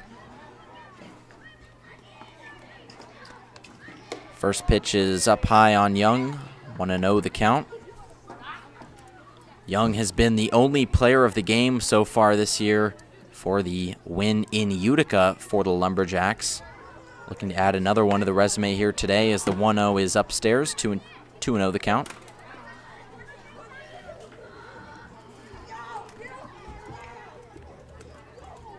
New arm on the mound as well for the Stallions. Yeah, it's going to be Reese Brammer, a lefty, was the decision that Saugerties wanted to go after it looked like the Lumberjacks were kind of seeing the righty arm a bit well. It's Reese Brammer, a lefty out of Herkimer College, and he's had a few innings here in the PGCBL, 3.2 innings pitched, giving up 4 runs in that time for an ERA just above 9. But, you know, it's early. Our ERA doesn't mean too much here. He's, you know, grabbed 5 strikeouts in those 3.2 innings pitched, but also walked 8 as Jacob Young is now at a 3-1 count. So Lumberjacks hoping to get a few more walks and get on base by any means. 3-1 is in there for a called strike. Young started walking over to first, but gets back in the right-handed batter's box.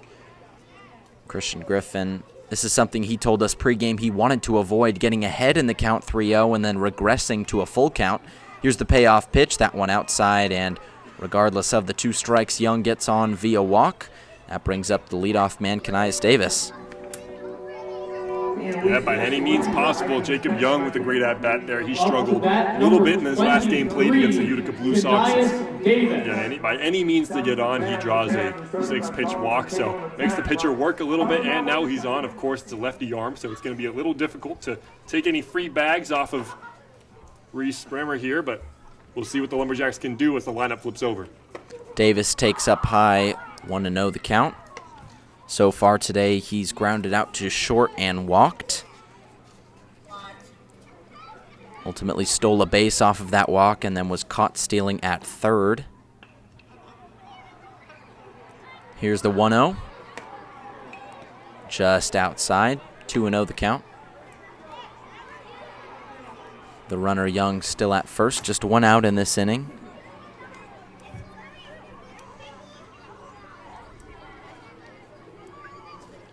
2-0 delivery, up high as well.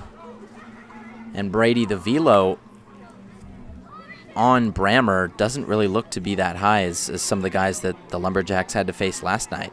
No, they were facing plus 90s, mid 90s, low 90s, high 80s, low 80s. I mean, they saw everything today. Of course, we do have a velo gun not on us, unfortunately. Ian Farber, the big lefty, is running it behind us. But if I had to guess, this is a mid-80s to low 80s arm. And well, the Lumberjacks, you know, don't want to curse it right now, but this is an arm they should be able to get a hold of. They weren't doing a great job of it yesterday, but they were deflated for whatever reason yesterday and weren't putting the ball in play at all. And just, it was a rough night at the dish yesterday. But here, where the momentum is kind of going in their favor, they got a string of righties coming up. They have to take advantage of an arm like this. In fact, the Lumberjacks don't have a single lefty in the lineup today. Davis, Ferguson, Smith, Carson Beatty is the only lefty in the lineup today. But after Beatty, Marshall, Negron, Swangham, Hill, Young, it's only righties. So they should capitalize on this matchup right here. Well, they haven't needed to so far. 2 straight walks to begin the inning brings up the third baseman, Tanner Ferguson. Ferguson, the batting average leader of this Boonville team, was second in the PGCBL just a couple days ago. Leads with a .474 batting average. Down 0-1, here's the pitch. Swung on and missed. And quickly down 0-2. Not a guy who strikeouts a lot, just 4 strikeouts in 6 games played so far this season. Very big contact hitter. And needs to put the ball in play right here. 0-2 is swung on and hit to the second baseman, Crochet. Throw over to second is in time, but no throw over to first. Young advances to third, and Ferguson is in there safe, so runners on the corners, 2 outs. That brings up the right fielder, Marcus Smith. A good RBI opportunity for Marcus Smith here. Ferguson does a job there. Not the strongest contact, but moves a runner over, a fielder's choice. He'll take that for sure. That brings up the right fielder, Marcus Smith. He struck out and walked so far today. Already with 4 RBIs, as you mentioned earlier, with the home run in his first game as a Lumberjack, looking to add more right here. First curveball is up high, and 1-0 the count. Yeah, that one looked to pop out of the arm early. Freeman makes a acrobatic catch behind the plate to very possibly save a run right there. Freeman had to jump all the way out of the stance. Stand all the way upright to catch that one. Much needed insurance here for the Lumberjacks. I know a 6-2 lead sounds good, but they're going to want to come away with one more. Smith skies this one, but it's going to escape the ballpark foul. Count moves to 1-1. Yeah, Sobry running over to first there. It's kind of funny when the opposing player runs towards the opposing team's dugout, because I'm not sure what's happening in the Lumberjack dugout, but oftentimes the home team or the away team or the opposing team doesn't give a lot of help to that player on how close they are to the wall. So lucky that one out of play for the Lumberjacks. Marcus Smith is going to want to deliver right here. 1-1 the count on Smith. Runner goes from second, Ferguson, but they throw the ball into the right field gap. Young scores from third, and Ferguson goes to third. He rounds, but does not go home. The throw is in time to the catcher, Freeman, but regardless, another run scores off of the error by the pitcher. Yeah, that's not something that literally shows up in the box score, but Tanner Ferguson just manufactured a run right there. He took off while Brammer was in his delivery. Brammer pauses, is thrown off by him just going to second, so he has to throw over, but he can't throw over to second, or else that would be a balk, allowing Marcus Smith to score for free. So he throws over to first after Ferguson is already miles safe at second, and the throw to first is ultimately offline, and the Lumberjacks tack on one more, and they've blown a few leads before. We've seen this. They did at their most recent game at Mohawk Valley, where it was a 5-3 lead that ultimately they lost 6-5. So any extra insurance they can grab here is crucial. So Lumberjacks are incredibly thankful for that error from the Saugerties side. 2-1 the count on Smith. Here's the pitch, way up high again. Freeman has to get out of his stance to grab that one, and the count moves to 3-1. Yeah, and on deck it's going to be Michael Clarkson, who already left the yard today, and you know, if Smith gets on, the Lumberjacks are in a pretty good position. Even if he doesn't, they'll take a 5-run lead through 5. But the question is how the bullpen can get them through it. 3-1 is in the dirt, so Smith is on with a free pass. That brings up the designated hitter, Michael Clarkson, who homered in his last at-bat. Up to bat for the Lumberjacks, number 13. Smith, now it's a lefty on the mound. Smith, a fast guy. I'm not sure he'll go to take second here just because it's risky with a lefty arm. But you know, Ferguson with 2 outs did the same thing where he manufactured a run. Maybe Brammer would be ready for it this time. But with a power bat at the plate, he just went yard. I think you let your guy at the dish try and get a hit. Clarkson stands in from the right side. Runners on the corners, 2 outs. First offering is way up high, and we've seen that curveball so far in this inning from Brammer just be way, way too high, not fooling any hitters with that one. Yeah, and you know, scoring these runs, of course, is a gift, and the Lumberjacks will take that every time, but it's almost a curse in the way, because if Jackson Baptist is going to come out for another inning, he's now been sitting stagnant for a while here, and his arm might be losing, you know, a little. He might have to throw a jacket on to stay warm here if he intends on coming out for the 6th. Still no movement in the Lumberjack bullpen, however. Signals that Baptist probably will come out for another inning of work. Count even on Michael Clarkson, 1-1. Looking at the box score, Lumberjacks lead in every category, including errors, unfortunately, but a great day for them at the ballpark. Runner Smith goes from first. He's in there safe with the stolen base, so now 2 runners in scoring position for the slugger Clarkson. And Coach Christian Griffin continues to deliver on his promise, more small ball runs being manufactured for this team. And another thing that CG said is that a lot of these guys are in the transfer portal, 85, 90%, pretty much everyone. To my knowledge, the only person I know who is not in the portal is Jonathan Tetzlaff at Norwich University. And, you know, do teams really want to, do scouts want to come down and look at a team that's 1-7? Not really. And that's one thing that he was saying. So if this team can, you know, get a few more wins and look a little more competitive, scouts are more inclined to come down and see them. 3-1 the count on the 6'2", 220 designated hitter. Here comes the pitch. Swung on and hit down the third base line, but that one is just foul. Oh, man. I think that's the right call, too. The call from the home plate umpire delivered late as the runners, one had already scored, one was already coming home. But Clarkson has to run back from second base, and the count runs full now. That one, yeah, it looked like it was the right call, just maybe a foot foul, a game of inches. Clarkson will just have to do it again, 3-1, so he's still in the plus count that he wants, but that would have been nice for the Lumberjacks to have two more come around with a runner on second.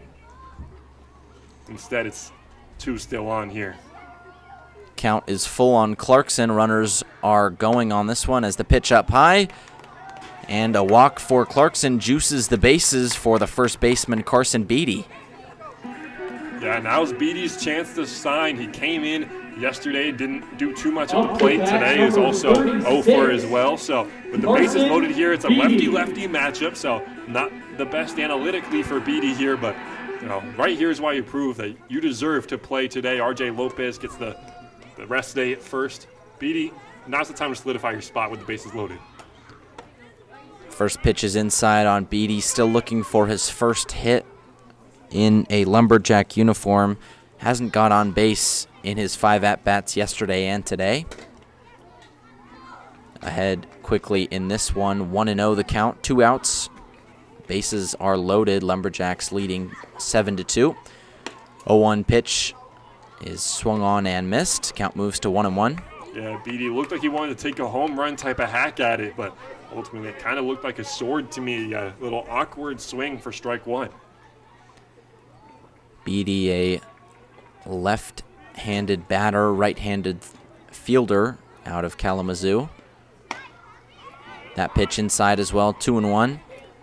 I appreciate Reese Bremer's willingness to pitch him inside, though. And he's missed inside twice now, and the swinging strike was also inside as well. So it seems like Bremer's vision is, I give you your best stuff, Beatty, give me yours. Let's see who comes out on top.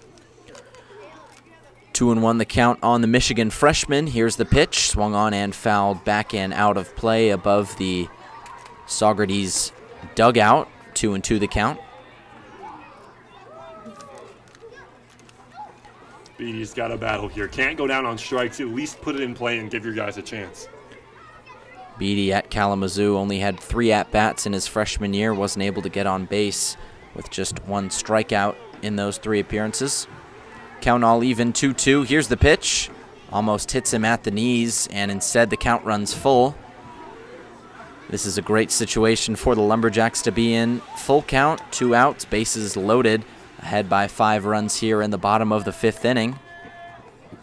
Important pitch here by Bremer against Carson Beatty. Here's the payoff pitch in the dirt, and they walk in a run. So the lead balloons from 5 to 6 runs. Carson Beatty with his first on-base appearance in his Lumberjacks career. First RBI, too. First RBI and a meeting at the mound with the Saugerties defense.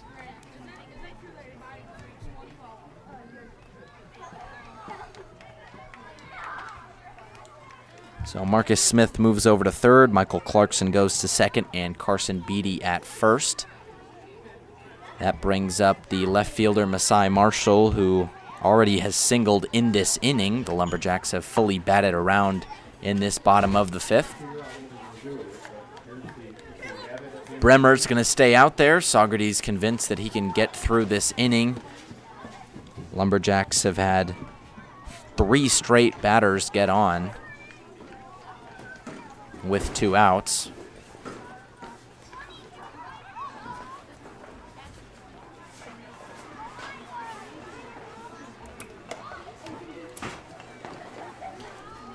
We'll take a break as there's a pitching change in this one. We'll be right back on the Lumberjack Sports Network.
Pitching change here in Boonville. Saugerties going to the bullpen and a new face for them. Yeah, it's going to be Ryan Meyer. So they're doubling up on the lefties back-to-back here. Meyer also plays a little bit of the outfield, and he's from Oswego University. 1.5 ERA. He's been pretty shut out so far in the PGCBL. 6 innings pitched, has only allowed 1 run. 3 strikeouts to 2 walks, type of guy that they want to help get him out of the inning. Masai Marshall hits this one into shallow center, ranging in and making the catches Bale, and 1 pitch is 1 out for Mayer, who comes in and does his job, but not before Boonville tack 5 on the board. It's 2-8. Boonville on top, heading into the top of the 6th inning. We'll be right back on the Lumberjacks Sports Network.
Eight to 2 the score here in Boonville, top of the 6th inning, and for the first time today, a pitching change from Boonville.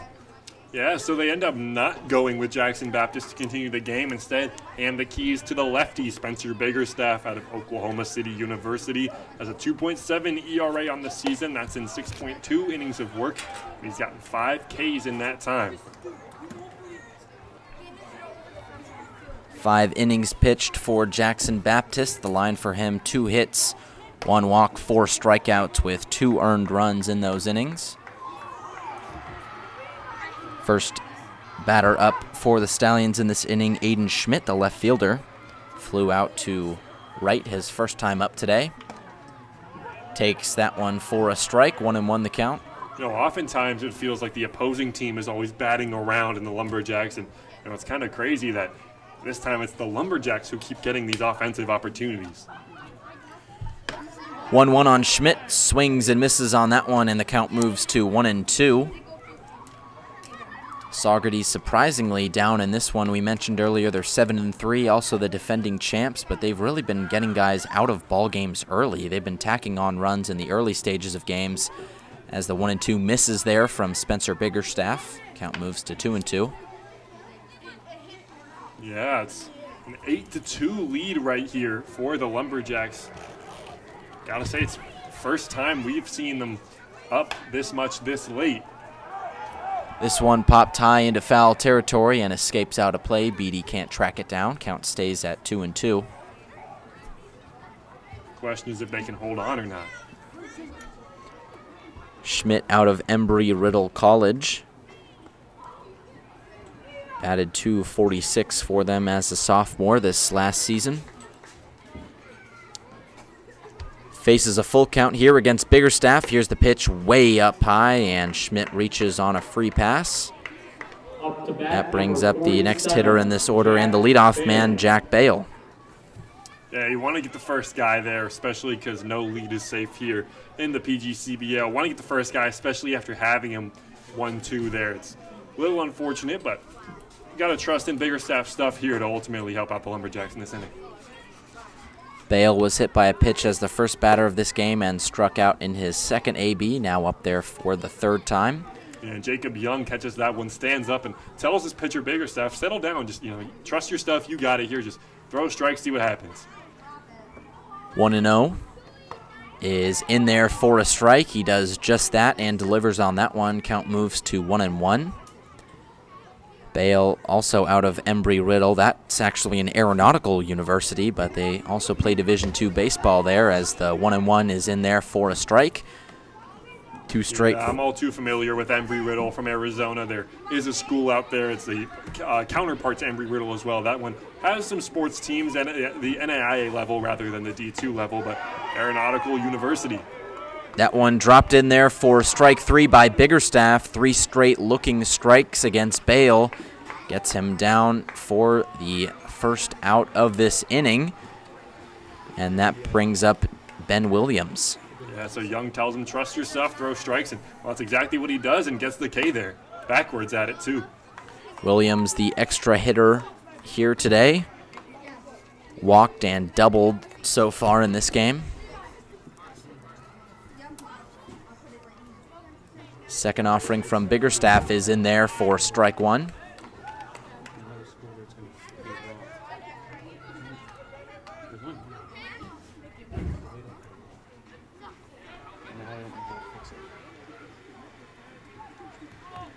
Here's the 0-1 on Williams. And not quite in there. Count moves to 1-1. Yeah, you mentioned it earlier, the umpire pump fakes the strike right there. I was ready to hit the +1 strike button here on the broadcast, but no, that one's a ball, he says. Biggerstaff gets him in a pickle. Throw over to second is not in time. The ball escapes the glove of Negron, and a stolen base for the runner, Bale, right there. Yeah, Carson Beatty got to get that out of the glove a little quicker. That was a really nice move coming from Biggerstaff. The lefty got him right where he wanted to be, but Beatty's got to be a little bit of a sense of urgency there on the throw down to second. So Schmidt steals second base. And timeout on the field. 1-2 the count. Still 1 out in this inning. Schmidt, the runner, on second base. Here's the 1-2. Swung on and missed right there, and he got him. 2 strikeouts in a row for Spencer Biggerstaff, and 2 outs in the inning. That brings up Danny Sorocik.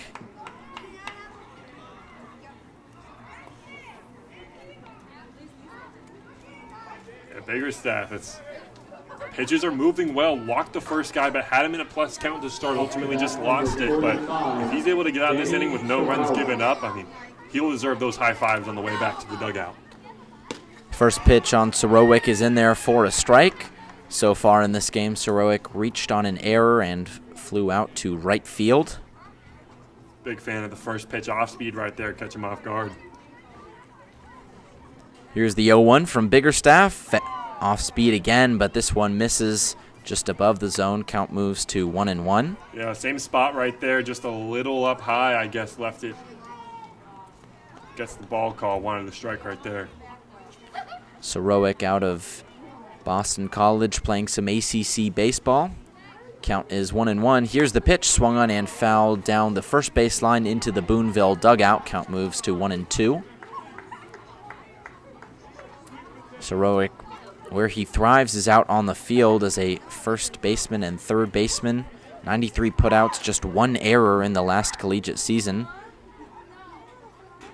Here's the 1-2, and that one in there for a called third strike. 3 straight Ks from Spencer Biggerstaff, 2 of them looking, and the Boonville dugout hypes him up. No runs in this top of the 6th inning. Boonville still lead this one 8-2. We head to the bottom of the 6th, and we'll be right back on the Lumberjacks Sports Network.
Back in Boonville, it's Elijah Negron, the batter with a home run earlier in this game, back at the plate. You mentioned it earlier, you actually called the shot. 3 homers in 3 consecutive appearances from him, and looking to stay hot at the plate as that first pitch outside for ball 1. You know, would you believe me if I said that I also was going to call Will Hills but just forgot to? No, I wouldn't believe you. Okay, well, you should, because I swear I was going to.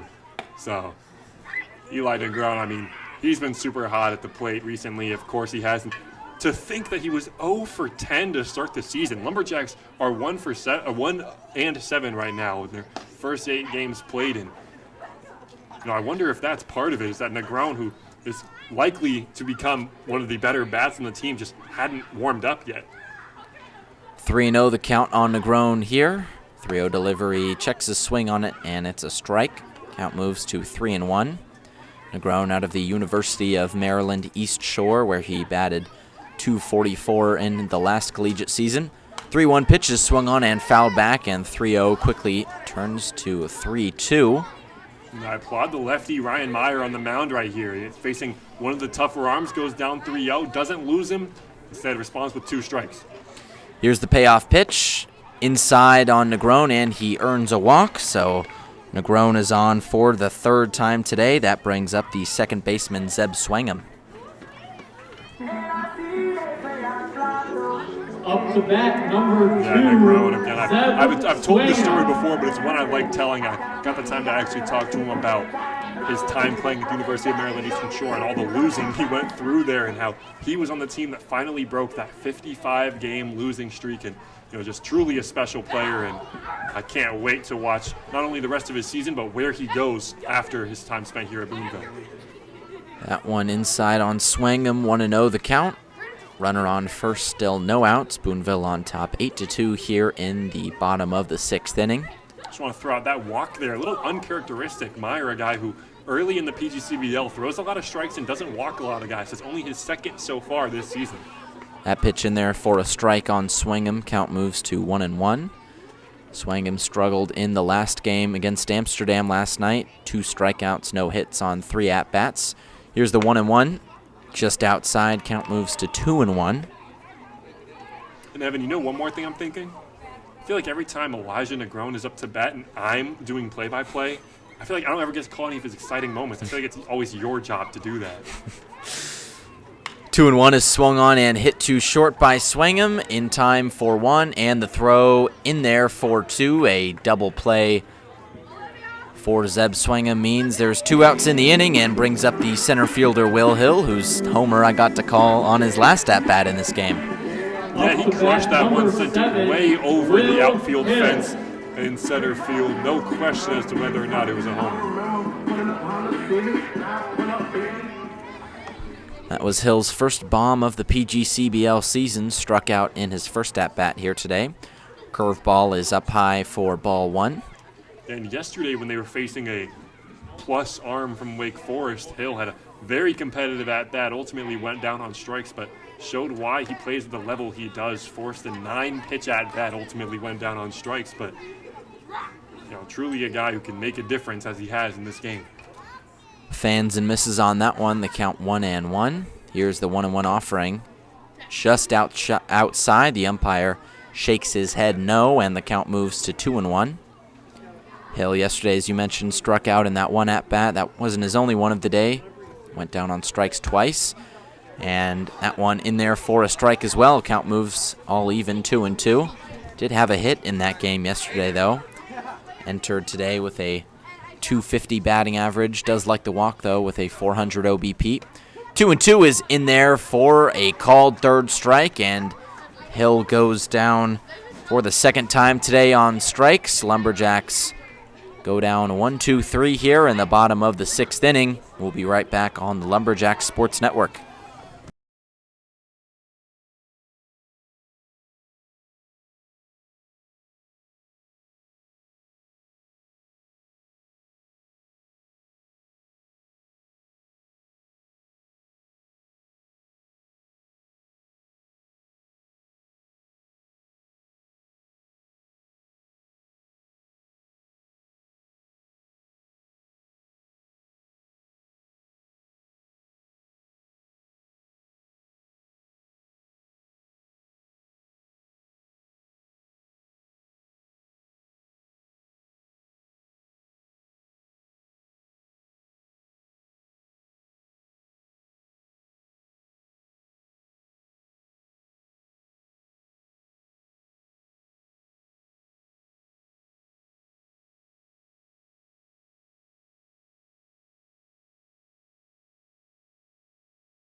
Spencer Biggerstaff still out there for the Lumberjacks here in the top of the 7th inning, on top by 6 runs.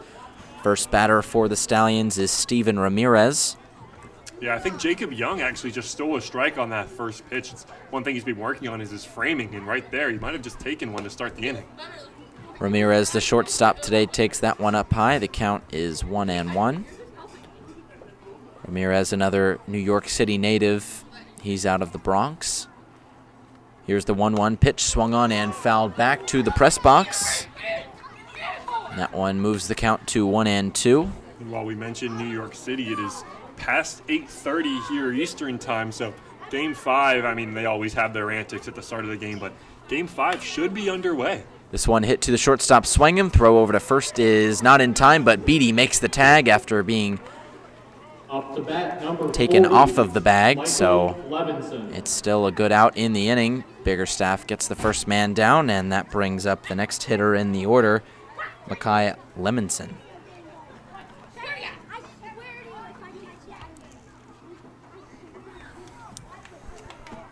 Yeah, Negron, also a really fluid fielder, made that one. That was not a tough play by any means. A slow roller kind of coming up the middle, and he has to throw on the run there. Of course, it's a little offline, but plenty in time to have the first baseman Beatty tag the runner for pretty fluid out there for the Lumberjacks. LeBenson is grounded out and flew out so far today as he's quickly down 0-2 against Biggerstaff in this one. LeBenson from RPI. Here's the 0-2. Swung on and missed. He got him in 3 pitches and 2 quick outs for Spencer Biggerstaff. That brings up the next man in the order. Up to bat, it's number Nick 17, Crochet. Nick Crochet. This is, I mean, so far, that's a lot of zeros the Lumberjacks have put up on the pitching side.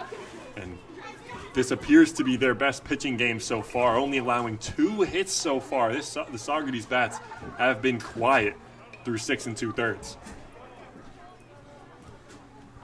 So the 4th strikeout of the day for Biggerstaff as that first pitch on Crocey is outside for ball 1. Crocey committed to the University of New Orleans. Going to be there for his junior year of college. 1-0 is outside on Crocey. Count moves to 2-0. Just graduated from Chipola College, as you mentioned earlier, one of the powerhouses of the JUCO baseball circuit.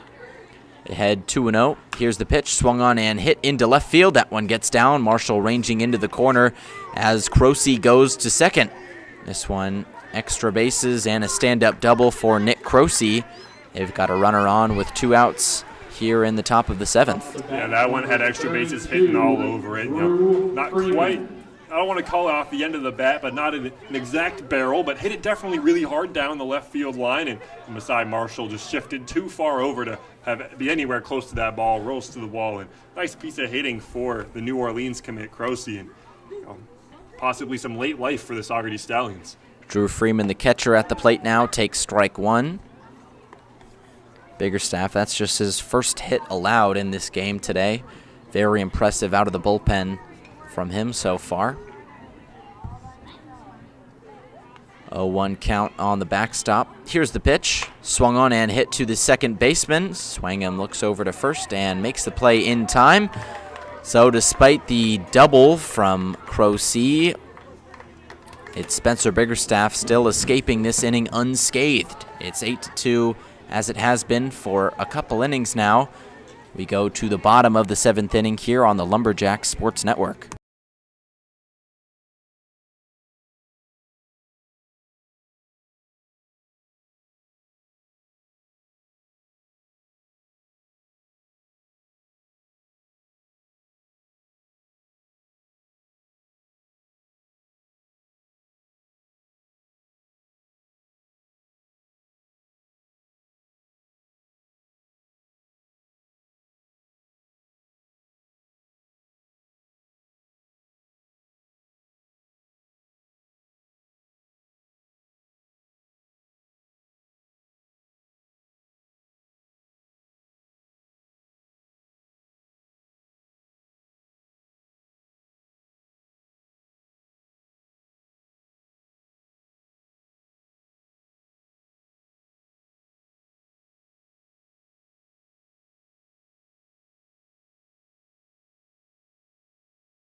Jacob Young, the leadoff man here for the Lumberjacks in the bottom of the 7th inning. The 10-hole hitter serving as the backstop here today. First pitch is swung on and missed from Young. So far today, he's flown out and walked. This is third at-bat of the day. Yeah, Ryan Myers still out on the mound for the Saugerties Stallions. Been, at least in the latter half of this game, a tale of two lefties. It's been Meyer and Biggerstaff who have come out for the last at least 2 innings and kind of shut down each opposing offense. So that happens for the rest of the game. The Lumberjacks will take it, but always looking for more insurance if possible. 1-1 is fouled back. Count moves to 1-2. Pink skies coming out here at Boonville. Yeah, I think this is the latest we've been in a game where it hasn't been super dark, as the 1-2 is swung on and missed from Young. He goes down on strikes, and that brings up Kanias Davis in the top of the order. We're just over 2 hours away from first pitch, and here in the bottom of the 7th already. A lot of these games here at Hanson Aggregates specifically have been long ones, but this has been probably one of the shorter ones this year. Yeah, it's been a few walks on each side, but other than that, only 3 hits apiece for the Saugerties Stallions and, of course, for the Boonville Lumberjacks. And both teams just game almost caught flying by, but compared to some other games that we've had to experience here at Hanson Aggregates at Robert Smith Sports Complex, I mean, we might be out of here before 10.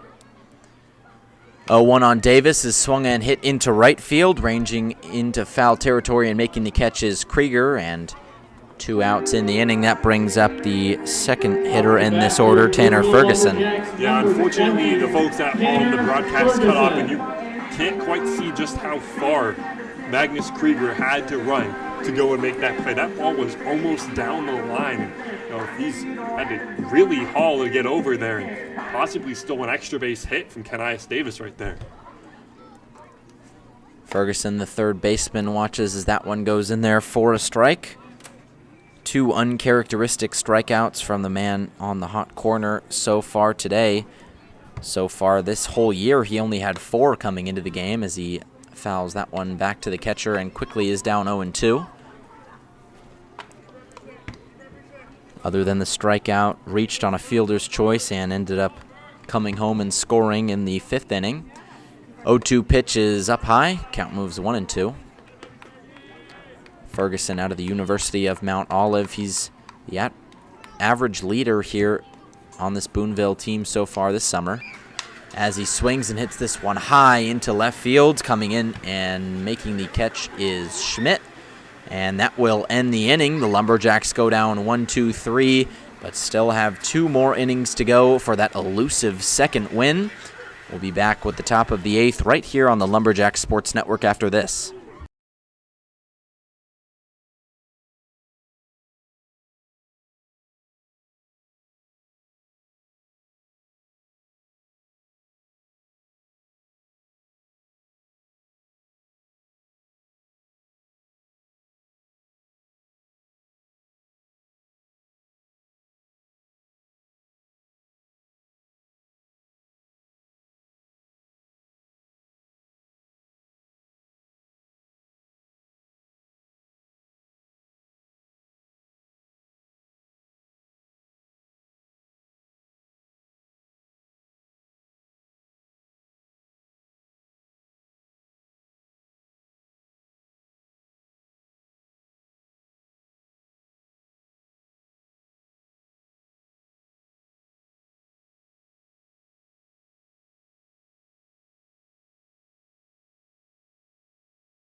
Back here in the top of the 8th inning, Boonville still on top. It's 8-2 and a new man out on the mound for the Lumberjacks. Kanias Spanky Davis himself is taking the mound. He really does it all. Of course, he's leading off today, but when they need him to eat some innings, he will. Jersey dirty and all after sliding into second and third today. He's real versatile guy, utility guy. He does everything really. And what he needs to do now is have a scoreless top of the 8th, or at least a top of the 8th where it doesn't do too much damage. Only pitched one inning in the Perfect Game Collegiate Baseball League so far. That one inning, however, he did not allow a run. We'll look to replicate that as he's set off to face Chase Sobry, the first baseman from Georgia Southern, to start off the 8th. Spencer Biggerstaff, the lefty, came in and did his job. Final line from him, 2 innings pitched, 1 hit, 1 walk, 4 strikeouts, but the all-important number, 0 earned runs on the day from the man they call Biggie down there in the Lumberjacks dugout. First pitch from Davis is checked on. They'll say he went around, and Sobry quickly down 0-1. Sobry, a lefty in this lineup, stands in there as pitch number 2 in there for a strike. And it's funny, we talked with head coach Christian Griffin before the game about the arms he has in his bullpen, and it's Michael Clarkson and Kanias Davis, the two that we've seen the least of, that might be the best, as that one just outside. Count moves to 1-2. Yeah, the cool thing about Davis is that his fastball is low 90s, 91, 92, I think up to 93 from time to time. Colin Glenn behind home plate has the numbers, as sets him down right there, but he has a plus fastball, but oftentimes he goes to that first pitch off speed, or he told me that was his favorite pitch, is his off speed of all pitches. And the thing is, he's a better hitter than he is a pitcher. I mean, incredible pickup by the Lumberjacks to grab this guy. And I mean, every time he's on the field, whether it's on the bump or in the box, he's doing something positive for the Lumberjacks. First pitch is in the dirt from Davis. That strikeout right there, just his second of the year in 1.1 innings pitched. Brings up the right fielder, Magnus Krieger, who had to make that sprawling catch out in right field in the last inning. 1-0 pitch is in there for a strike. Count moves to 1-1. Krieger out from Seton Hall as the Pennsylvania native takes strike 2. Quickly down to his last strike in this at-bat. Krieger so far in this game has not reached base. 2 flyouts as the 1-2 pitch rolls behind the backstop Young. Count moves to 2-2. Scotland Haiti starts in about 10 minutes. You have a dog in that fight, Evan? I think I'll probably pull for Scotland. Like left back Andrew Robertson from my team Liverpool is playing in that game as this one fouled back behind the plate. Count remains at 2-2. And then it's Turkey, Australia at 12 a.m. How are we? We're staying up for that one. How are we in America hosting it? Yet on the East Coast, the prime U.S. market, it's a 12 a.m. start. Where could that be? As that one outside count runs full. I mean, some of these games are on the West Coast. As this one being held quite late in the U.S. Here's the payoff pitch. To get a piece of that one. Swung, and Negron gets the out over there at first, so 2 outs in the inning for Davis. That brings up the next man and the last man in this order, Aiden Schmidt. Yeah, I think I will stay up for that one. This is an important game for U.S. fans, considering both of these teams are in the group. We play Australia next Friday. I got to say thank you. Last night, when we came down from a pretty rough game at Amsterdam, that was kind of the whole bus ride back, was watching USA beat Paraguay. Was a great win. 2 goals from Florian Balogun. Learned the name yesterday. He's tough. He is. Born in New York, grew up in England to Nigerian parents, but ultimately chose the Stars and Stripes. 1-0 pitch is down in the dirt. Count moves to 2-0. Yeah, ultimately, if I was home, I'd probably be attending some of those World Cup matches, or at least I'd like to, as that one in the dirt as well. Count moves to 3-0. You seen those ticket prices? I have. That's why I say I would like to. Wishful thinking. $5 to come down here at Hanson Aggregates Field at Robert Smith Sports Complex and watch players like Kanias Davis play. These stars of the next generation. Real world-class players that you won't get anywhere else. As 3-0 is in there. Count moves to 3-1 on Krieger. Here's the pitch. Swung on and hit into center field. Hill is ranging back on this one, gets to the track and makes the catch. Took an interesting route to that one, but ultimately gets the third out in the inning, and the Stallions go down 1-2-3. Only 3 more outs in this one until Boonville have their second win of the year. But they have at least one more time at the plate before this. We'll be right back for the bottom of the 8th inning here on the Lumberjacks Sports Network.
Smith. Back here in Boonville for the bottom of the 8th inning, it's the right fielder Marcus Smith back out there to face Ryan Meyer. He's out there for his 3rd inning of work.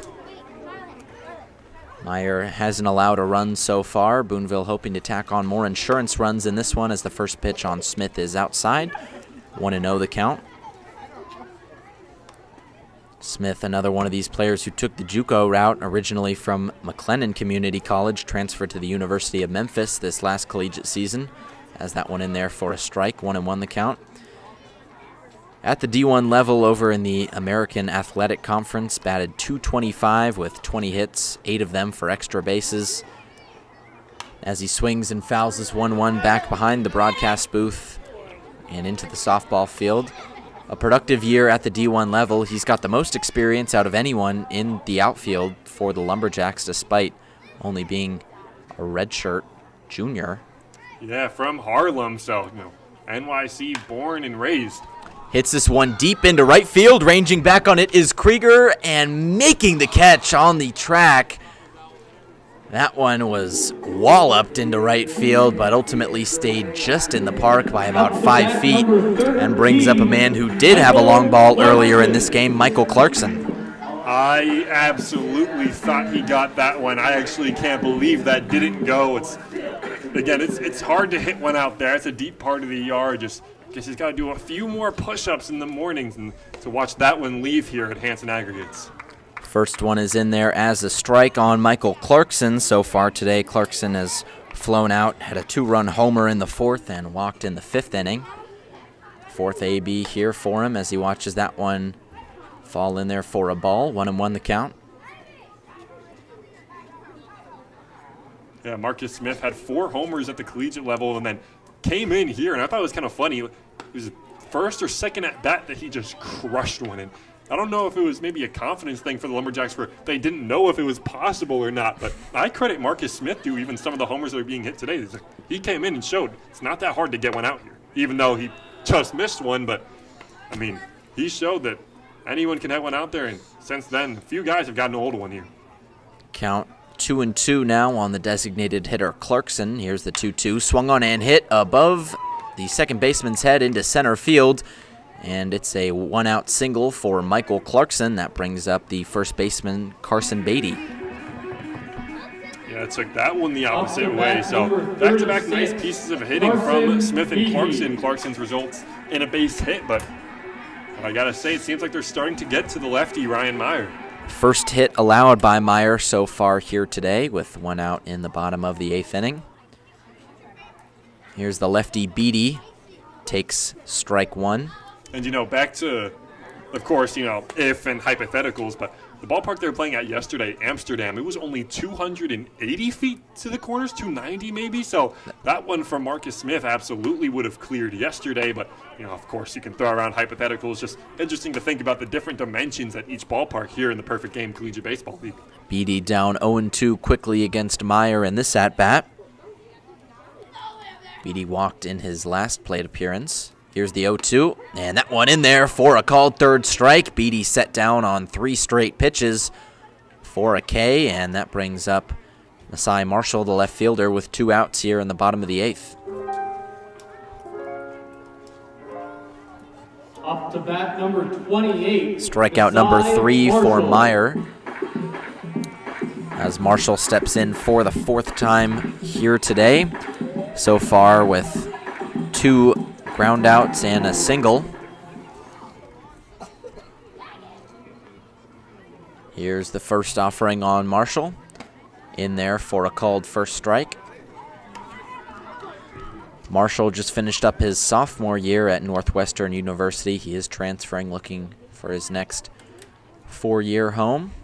Only going to be there for 2, however. Fans on the 0-1 pitch, fouls it to the backstop. Count moves to 0-2. Had no at-bats as a freshman at Northwestern, had 2 as a sophomore this last year where he flew out to center and struck out, and looking for more meaningful time in the Perfect Game Collegiate Baseball League here. Here's the 0-2 pitch in the dirt. Count moves to 1-2 as the runner Clarkson gets back to first.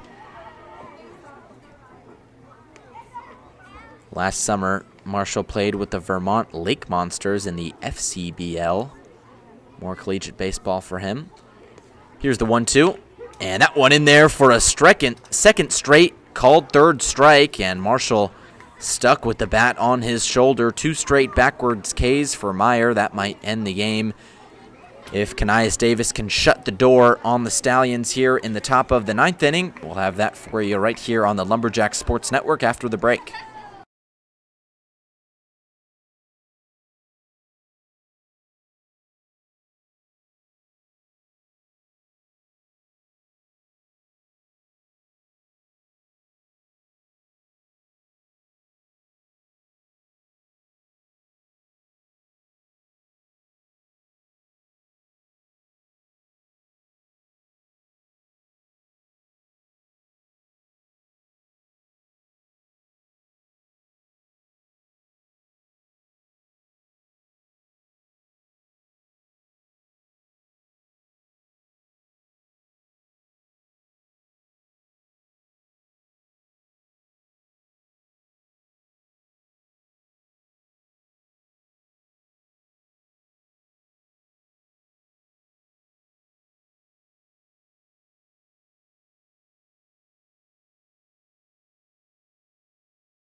Top of the 9th, it's crunch time for the Lumberjacks as the first batter there is hit and given a free pass. Kanias Davis not off to a hot start. Hits Jack Bale, the leadoff man in this order, and that brings up Ben Williams, the extra hitter, who bats with a man already on first. Lumberjacks have 6 runs of insurance coming into the top of the 9th. Need to get 3 outs before they allow 6. Seems like a feasible task, and Kanias Davis, a hitting batters is pretty unorthodox for him. So if he can limit that to just that one, then might be a pretty good night for the Boonville faithful. Davis went 1-2-3 in the top of the 8th inning as that one hits the glove of Young and bounces out. 1-1 the count. So far this year, just one other appearance from Davis. 1 inning pitched. He went 1-2-3 in that one as well with the strikeout. Here's the 1-1 in the dirt yet again. 2-1 the count now. Davis out of Alcorn State, the HBCU in the Southwestern Athletic Conference. Just a freshman. Lots of baseball left for him. That one inside again. Count moves to 3-1. So far, it's only been 3 pitchers used by the Lumberjacks. It was Baptist to Biggerstaff, here to Davis now. So great bullpen work for the Lumberjacks so far. Swing and a miss on that fastball right there.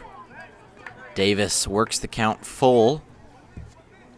And Ben Williams in danger of a second straight strikeout in this game. Davis steps off to recollect himself. Williams walked in the first inning and doubled in the third. Looking to get something going here for the Stallions. That one almost hits him in the head. He has to duck out of the way, and 2 straight free passes given away by Davis. Runners on first and second with no outs. That brings up the designated hitter. No, not a hard start. Excuse me, not a hot start for the Lumberjacks to start the top of the 9th right here, but Jacob Young will go out and try and calm down his pitcher a bit. I mean, hey, you have 6 runs of insurance. That's why I stressed it so much back when the lead was 2-6, that the Lumberjacks can take whatever they can get insurance-wise. So any extra run they will absolutely take. So for the purpose of this right here, that they can allow, maybe 1 or 2 runs here and still leave with the W. One man up and warming up in the Lumberjack bullpen as the first pitch on Sorowick is in there for a strike. Yeah, but it's a tough task here for Davis in the top of the 9th. He's got the 1, 2, 3 hitters to start. The lineup flipped over just in time for him.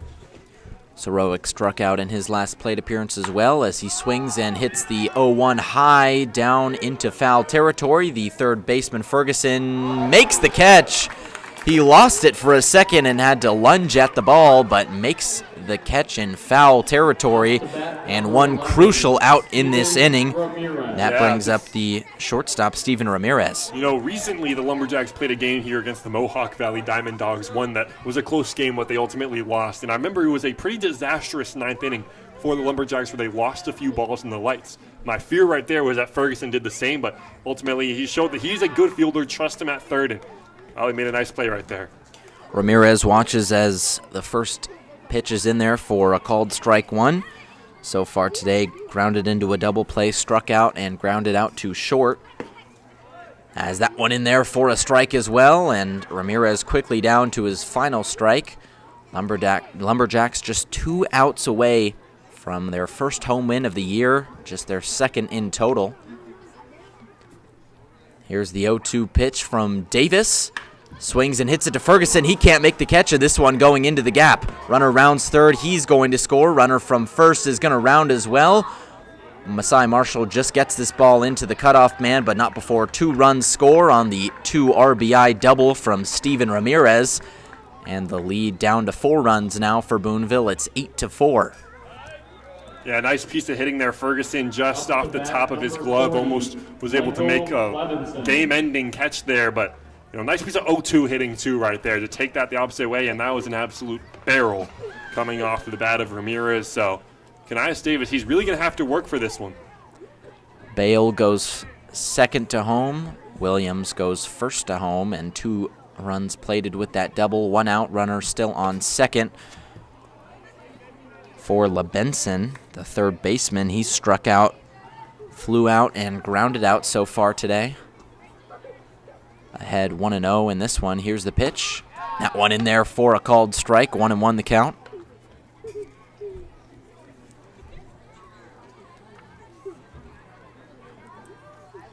LeBenson from Briarcliff Manor, New York. As the 1-1 offering is just inside, count moves to 2-1. Kanias Davis's first 2 earned runs of the year so far, as Ferguson couldn't make the snow cone catch down the third base line. Here's the 2-1 pitch, and that one in there for a called strike. Count moves to 2-2. Lots of the Boonville fans around here at Hanson Aggregates Field standing, some even with their hands on their head. The Cobra position already. 2-2 pitch is just above the zone. Everyone in this ballpark thought that was called third strike, but instead the count runs full on LeBenson. Wow. And the zone's been pretty big all day. Can't believe he doesn't get that call. Payoff pitch is in there for a called third strike. LeBenson goes down looking, and the Saugerties Stallions are down to their final out. Yeah, went to the fastball right there. If the off speed isn't going to do it, shut them down with what will. And the Lumberjacks, don't want to jinx anything, but might be looking at a potential, not even going to say it. Nick Croce could be the final batter in this game. The second baseman swings and misses on that first pitch. 0-1 the count. Croce so far today singled, doubled, and struck out. Looking to get something going as the Stallions down to their final out. Swings and hits this one to the second baseman, Negron. Throw over to first is in time, and the Boonville Lumberjacks have won their first home game of the year. They improved to 2-7 with just their second win, but this one against the 7-3 defending champs. Saugerties moved to 7-4. Lumberjacks improve to 2-7, and strong performances out of the bullpen as well as from the hitters, and an all-around great performance to get the tough victory here at Hanson Aggregates Field. Evan, we said it pre-game. We got to say Lumberjacks win at least once on the broadcast. It's got to happen. So I'd like to take that time now. Brady Foxwell, Lumberjacks win. First time I've said it all year, and this one was much needed. And the bullpen, oh my goodness, the bullpen was fantastic today. First off, Jackson Baptist, what a start today. He was incredible. Just a little bit of a rough patch in the first inning, but he buckled down and settled out and gave the Lumberjacks a great chance to win the game. And when Biggerstaff took over, it didn't allow any runs. Canias Davis, who cares if you allow 2 in the ninth? We don't even care at that point. Lumberjacks knock off the defending champions for their first win at home. Saturday night at the ballpark. Great moods all around. Jacks on top. Yeah, the bullpen probably the players of the game in this one. Jackson Baptist, 5 innings pitched, just 2 hits, 1 walk for 2 earned runs. Biggerstaff had 2 innings of his own with just 1 hit, and the same from Davis. Each had 6 combined strikeouts. Just 4 hits allowed a day after the Lumberjacks only had 3 hits, yesterday at Amsterdam. They only had 4 hits tonight, but that was all they needed. Got on base effectively, and that was exactly the performance that head coach Christian Griffin was telling us that he was envisioning coming into this game. Yeah, well, we said it. The Lumberjacks aren't 1-7 bad. They just went toe-to-toe with arguably the best team in the East here in the Perfect Game Collegiate Baseball League. They have guys that can play. They showed it today. I don't have too much for you, Evan. I'm just glad that the Lumberjacks got a win in front of the home crowd here in wonderful Boonville, New York. Well, we'll have a interesting decision with the player of the game. It's either Michael Clarkson with a 2-run home run, a walk, and a single, or Elijah Negron with a home run of his own and 2 walks. We'll see where the decision is with that one, but ultimately a much-needed win for the Boonville Lumberjacks. Hopefully one that they can build momentum on, as there's another home game tomorrow. It's Glens Falls at 5:30 here at Hanson Aggregates Field. We hope to see everyone back down here for that one as well. But at the end of the day, a much-needed win for the Lumberjacks. 8-4, your final score. The Boonville Lumberjacks knock off the defending champs to improve to 2-7 and grab their first home win of the year. Evan Simbita alongside Brady Foxwell here at Hanson Aggregates, signing off after a much-needed win. We hope you enjoy the rest of your night, and we thank you for sticking with us here on the Lumberjacks Sports Network.